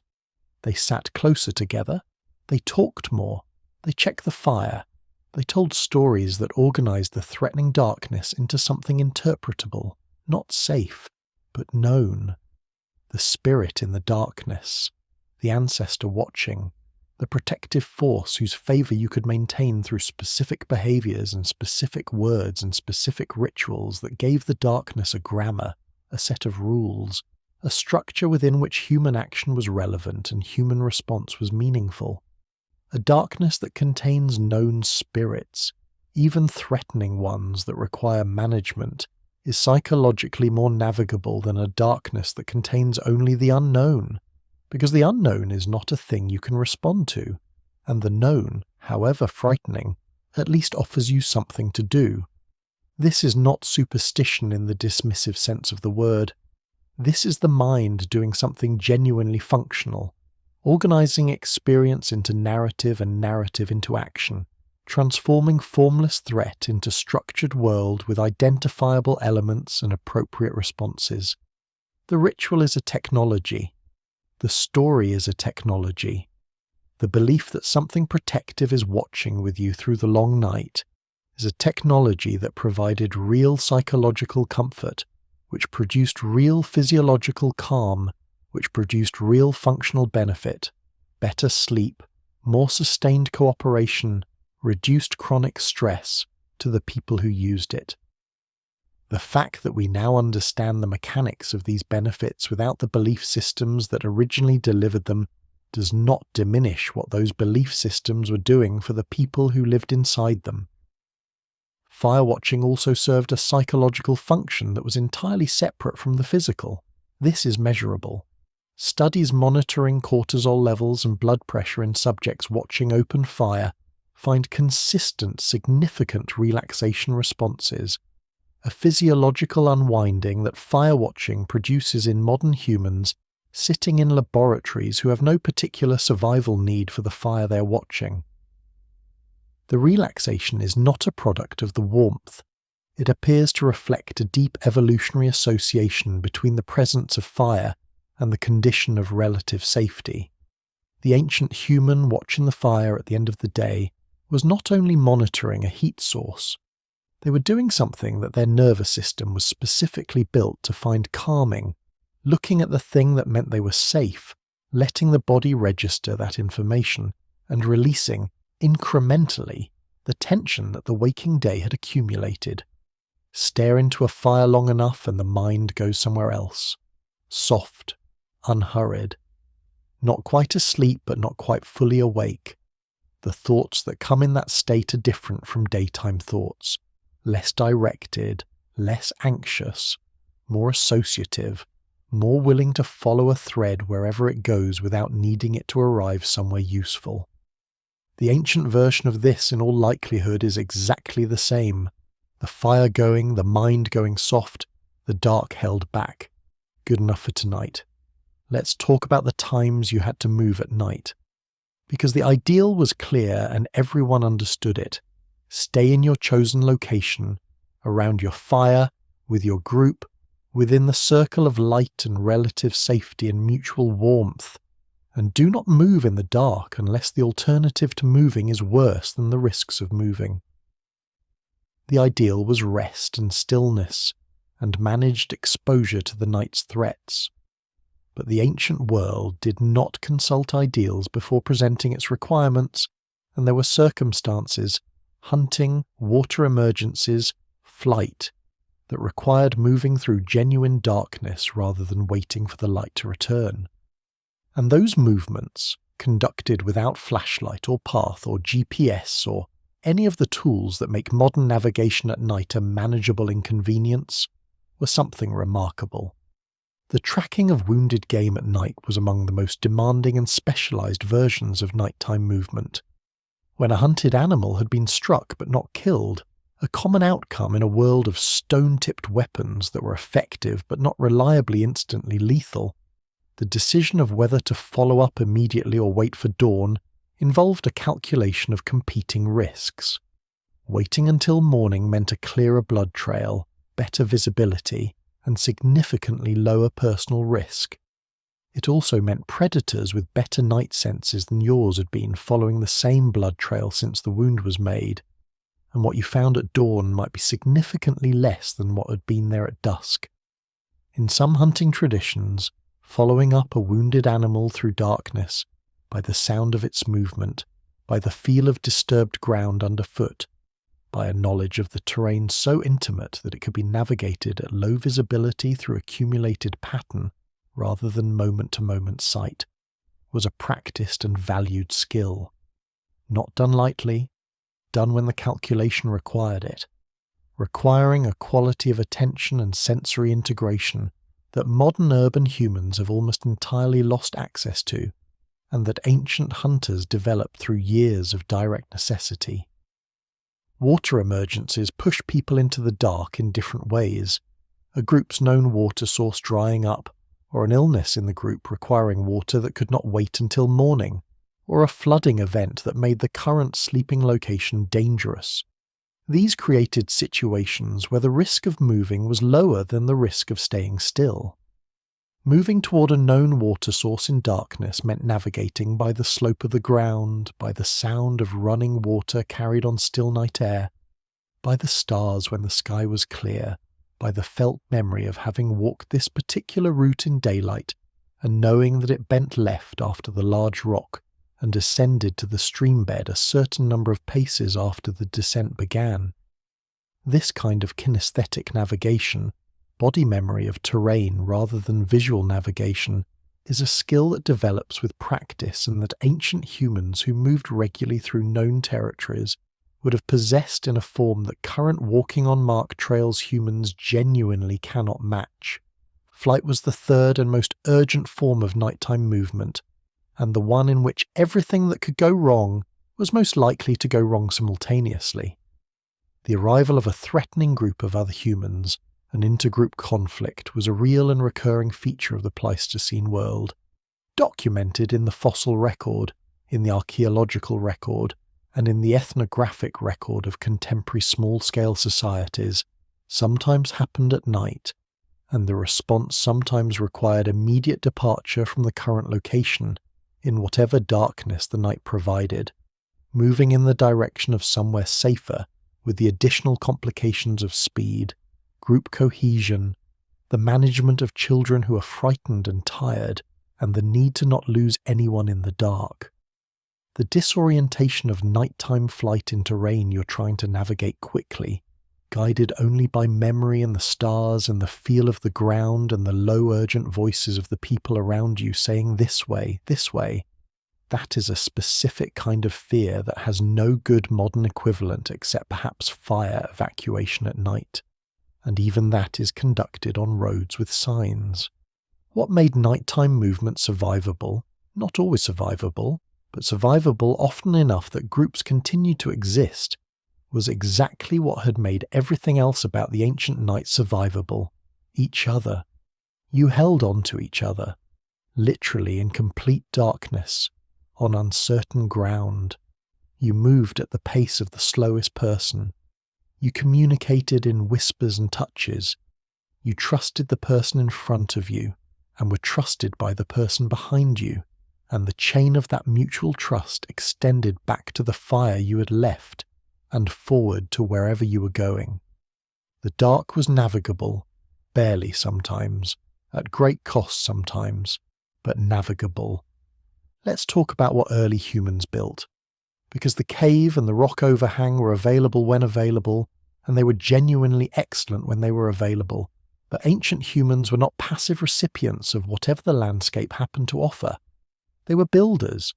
They looked at terrain that provided no ready-made shelter, and they made something imperfect, temporary, constructed from whatever the immediate environment had lying around, but real. A structure with intention behind it. Something that said, we assessed the problem, we applied knowledge to it, and this is the result. The result was often humble. The intent behind it was not. The oldest evidence of constructed shelters dates considerably further back than most people would expect. At Terra Amata in France, excavated in the 1960s, archaeologists identified post holes and hearths in patterns consistent with deliberately constructed shelters dating to approximately 300,000 years ago, long before anatomically modern humans existed. The hominids building at Terra Amata were archaic humans, possibly early Neanderthals or their predecessors, constructing oval windbreaks from branches pushed into the ground and leaned together, with a central hearth positioned to maximize warmth within the enclosed space. 300,000 years ago. That is not a recent development in human behavior. That is an ancient and deep instinct to modify the environment rather than simply accept it, running long before our particular version of the species arrived to inherit it. More recent constructions tell a more detailed story. The Ahalo II site in Israel, preserved under the waters of the Sea of Galilee and exposed when water levels dropped, dates to approximately 23,000 years ago and contains the remains of 6 brush huts, oval structures of branches and grasses arranged deliberately, each with its own hearth, clustered around a communal fire area. The huts are small by any modern standard, perhaps 3 to 4 meters across, large enough for a few people to sleep together but not large enough to stand upright in. They are positioned so that their entrances do not face the prevailing wind. The central communal fire is accessible from each of them. This is not random arrangement. This is planning, spatial planning conducted by people who understood wind direction and heat distribution, and the social geometry of a group that needed both privacy of a limited kind and communal access to shared warmth and light. In environments where wood was scarce, the glacial period steppes of Eastern Europe and Central Asia, swept by winds across treeless plains, ancient humans used what was available. At Molodova in Ukraine, a site dating to roughly 44,000 years ago, the remains of mammoth bones were found arranged in a circular pattern, consistent with a constructed shelter. Mammoth bones and tusks used as structural elements, with gaps presumably filled by hides and organic materials that have not survived. The bones that remain form a ring approximately 10 meters across. This was not a small structure. This was a substantial, deliberately constructed, spatially organized shelter built from the largest available material in an environment that provided nothing smaller. The engineering problem was real, and the solution was creative, and the people who built it were operating in a landscape where the alternative to building was exposure to conditions that were not survivable on their own. What all of these structures share, separated by hundreds of thousands of years and thousands of kilometers, is the same fundamental purpose: putting something between the sleeping body and the night, not eliminating the night, not transforming it into something comfortable or familiar or safe in any absolute sense, just interposing a layer, thin, imperfect, constructed from organic materials that decayed and required maintenance, and were never as good as stone and always better than nothing, between the human body trying to rest and the darkness and cold and wind that were trying, with complete impersonal indifference, to end it. The knowledge embedded in these structures, the angle that sheds rain, the orientation that blocks the prevailing wind while allowing smoke to escape, the depth of overhang required to keep the fire dry, the spatial arrangement that keeps children near the centre and adults near the entrance, the choice of materials that insulate versus materials that merely cover, was not arrived at by reasoning in the abstract. It was arrived at by building things that failed, and building them differently the next time, by cold nights when the shelter was inadequate, and the specific inadequacy was identified and remembered and corrected, by the patient accumulation of practical knowledge across generations transmitted in the wordless way that much practical knowledge is transmitted, by watching someone who knows how do the thing, and then doing the thing, and then having someone watch you do the thing and correct you when you do it wrong. The shelter was thin. The night was outside it, entirely and immediately. One layer of branches and hide between you and all of it. You lay inside. The walls were imperfect, and the roof moved when the wind found it, and the cold came through the gaps that you had not managed to seal. But you were inside, and outside was the night, and inside was measurably less dangerous than outside. That distinction, fragile, hard won, requiring maintenance and knowledge and continuous attention, was everything. Let's talk about the dog, or more precisely, about the relationship between early humans and the ancestral wolf, and about what that relationship meant for the specific, concrete, nightly problem of facing the dark with inadequate sensory equipment in a landscape full of things that wanted to eat you. Because the domestication of wolves, the long, gradual, mutually shaped process by which the wolf's ancestor became the domestic dog over a period that genetic studies variously estimate at between 15,000 and 40,000 years ago, is one of the most consequential events in human history, and among its most immediate practical consequences was this. Suddenly, you had an ally in the dark with better ears, a better nose, and no hesitation about alerting you to the approach of anything that should not be approaching. The early relationship between humans and proto-dogs almost certainly began not with deliberate intention, but with mutual convenience recognized gradually over time. Wolves that were less fearful of humans than their counterparts, individuals carrying perhaps by chance genetic variants that produced lower stress responses to human presence, could access the food available at the periphery of human camps without triggering the defensive response that bolder or more threatening wolves provoked. Food scraps, bones, the remains of butchering. These were real and significant resources in a world where calories were never surplus and every source mattered. The less fearful wolves ate better. The humans, tolerating the less threatening wolves at their margins, acquired animals that were already present at the edge of the camp when night came, and that would, as a direct consequence of their own survival interests, alarm at the approach of anything that threatened the camp's food supply and therefore their own continued access to it. The alarm function was not trained. It was not requested. It was simply a property of what wolves are, highly attuned to changes in their environment, vocal about threats, and positioned, if they were camping at the human settlement's edge, to detect those threats earlier than any human inside the camp could. A wolf that went quiet and pointed was information. A wolf that barked and faced a specific direction in the dark was very specific and very urgent information, the kind that brought people from sleep to alertness with the speed that only a genuinely alarming sound in the dark produces, and that directed their response toward a specific sector of the surrounding darkness, rather than leaving them to the general and helpless alertness of waking to an unlocated threat. Over generations, selection worked on the wolves that were most comfortable around humans and most useful in this role. Tameness and sociability became heritable features of the subpopulation living at the margins of human camps. Puppies born to tame parents were tamer. Humans who found tame wolf pups endearing, and the evidence of human behavior toward young animals across cultures suggests this is a durable and reliable feature of human psychology, may have actively kept and fed them, accelerating the domestication process.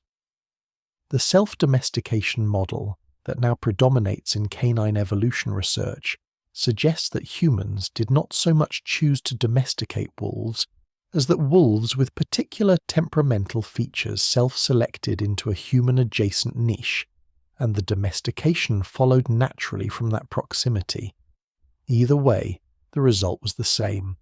An animal that was part of the camp, part of the social unit, sleeping in the warmth of the fire alongside the humans, and monitoring the night with sensory capabilities that significantly extended the group's effective perceptual range into the dark. By the time fully domesticated dogs appear unambiguously in the archaeological record, dogs buried alongside humans, buried with care, buried with objects suggesting they were valued members of the group rather than simply useful tools, the relationship was already ancient and the dependence already mutual. The humans provided food, fire, shelter, and the kind of social belonging that dogs, as social animals, required. The dogs provided a security layer that the humans, with their mediocre night senses and their requirement for sleep, could not provide for themselves. Each party got something they could not easily obtain alone. It is, by any accounting, one of the more elegant arrangements that evolution has produced. The dog at the edge of the fire, facing the dark, ears moving independently to track sounds at the edge of human hearing. The dog that woke the camp with a single sharp bark when something changed in the darkness that the sleeping humans had not registered. The oldest alarm system, operated on food scraps and mutual warmth, still running in the animal sleeping at the foot of your bed right now if you have one, who will wake before you do if anything changes in the night. Let's talk about the moment humans stopped simply maintaining light and started making it. Because fire was the first light, and fire was genuinely transformative, but fire has significant practical limitations that would eventually drive the development of something more portable, more contained, and more controllable. A fire requires a substantial fuel supply. It requires a location stable enough to maintain it. It does not travel well. You cannot carry a fire into a narrow cave passage without considerable awkwardness and meaningful risk to your eyebrows. At some point in the long arc of human prehistory, a point that, by the archaeological evidence, appears to have arrived approximately 40,000 years ago in Europe. Though the technology may be older elsewhere, people began making portable, sustained, intentional artificial light, and that development changed the night again in ways that were smaller than the discovery of fire, but not small. The object is called a fat lamp, and it is about as simple as a technology gets while still qualifying as a technology. A hollow in a stone or shell, large enough to hold a small amount of rendered animal fat or plant oil, fitted with a wick made from plant fibre, moss, lichen, or dried fungus. The wick draws the fat up by capillary action. You light the end of the wick, it burns. Not brightly, a fat lamp produces roughly the light of a single candle, which is enough to see your hands and not enough to read by. Not that reading was on the immediate agenda. But it burns steadily. It burns for hours from a small quantity of fuel. And crucially, irreplaceably, it is portable. You can pick it up and carry it with you, and the light moves with your hand. The oldest known fat lamps come from Upper Paleolithic sites in Europe, Lascaux, Lamouth, and others, dating to between 15,000 and 40,000 years ago. They are simple objects made from local stone, occasionally with a small handle or depression that suggests deliberate shaping rather than opportunistic use of a natural hollow. The fuel residues preserved in some of them have been analysed and found to contain rendered animal fat, bear, horse, and bovine fat are among the identified sources. The wicks are sometimes preserved as carbonised fibres. These are not accidental objects.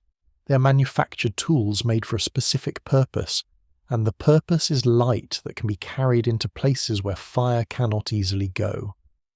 The places fat lamps made accessible were the deep interiors of cave systems, and this is where the significance of the fat lamp extends from the practical into the extraordinary. The cave paintings of the Upper Paleolithic, Lascaux in the Dordogne, Altamira in northern Spain, Chauvet in the Ardèche, are not located at cave entrances where natural light reaches. They are located deep inside cave systems in passages and chambers that are in absolute total darkness without artificial light. The animals painted on those walls, the horses, the bison, the rhinoceroses, the mammoths painted with a skill and a vitality and a three-dimensionality that continues to astonish people who see them for the first time, were painted by people working by the light of fat lamps in the dark. Sometimes on surfaces that are curved in ways that, when the lamplight flickers, make the painted animals appear to move, to breathe, to charge out of the rock toward you. Whether this effect was intentional, whether the painters chose curved surfaces specifically because the moving lamplight would animate their images, or whether it is a fortunate consequence of the available surfaces is something we cannot know. But it is not hard to imagine. Working in those passages by lamplight, surrounded by absolute darkness beyond the lamp's small radius, the rock surfaces alive with the flickering of the flame, the animals emerging from the stone as you worked. That experience was not casual. It was not decorative in any trivial sense. Whatever motivated people to go deep into the dark with their small lights and paint those animals in those chambers, it mattered. It mattered enough to go into the dark to do it. The lamp that made it possible was a small stone with some fat in it, and a piece of moss for a wick. The smallest possible light, taken into the deepest available darkness. Enough. And so, here you are, still here, warm, horizontal, breathing slowly in a room with walls and a roof and a locked door and a temperature that you set yourself with a device on the wall that has never once required you to feed it wood in the middle of the night. Think for a moment about everything your ancestors carried through the dark so that you could arrive at this particular moment of effortless comfort. They faced nights with no light and no guarantee of morning. They kept fires alive with freezing hands and heavy eyelids, not for warmth alone, but because the dark without fire was a different and more dangerous kind of dark entirely. They slept pressed together on compressed grass on cave floors and woke grateful, genuinely and completely grateful that they had woken at all. They listened to soundscapes full of things that wanted to eat them and learned, over thousands of generations, to read the difference between the sounds that meant nothing and the sounds that meant move, now, together. They were not dramatic about any of it. They did not have the option of being dramatic. They simply did what the night required, night after night after night, across a span of time so vast that the entirety of recorded human history fits inside it, like a single evening inside a long winter. And they were, in the middle of all of it, recognizably human. They told stories around the fire. They held their children close in the dark. They watched the stars with the specific attention of people who needed the stars to mean something and found that they did. They mourned their losses and built new fires and faced the next night with the stubborn, unremarkable, completely extraordinary persistence that is the oldest human characteristic there is. So tonight, as you settle into your warm bed with your walls and your windows and your absolute confidence that morning will come without requiring anything from you, maybe just quietly acknowledge them. The ones who kept the fire, the ones who watched through the second half of the night when everyone else was sleeping, the ones who carried embers when they travelled so the light would not be lost. The fire is still lit. It has been lit for a very long time. Sleep well.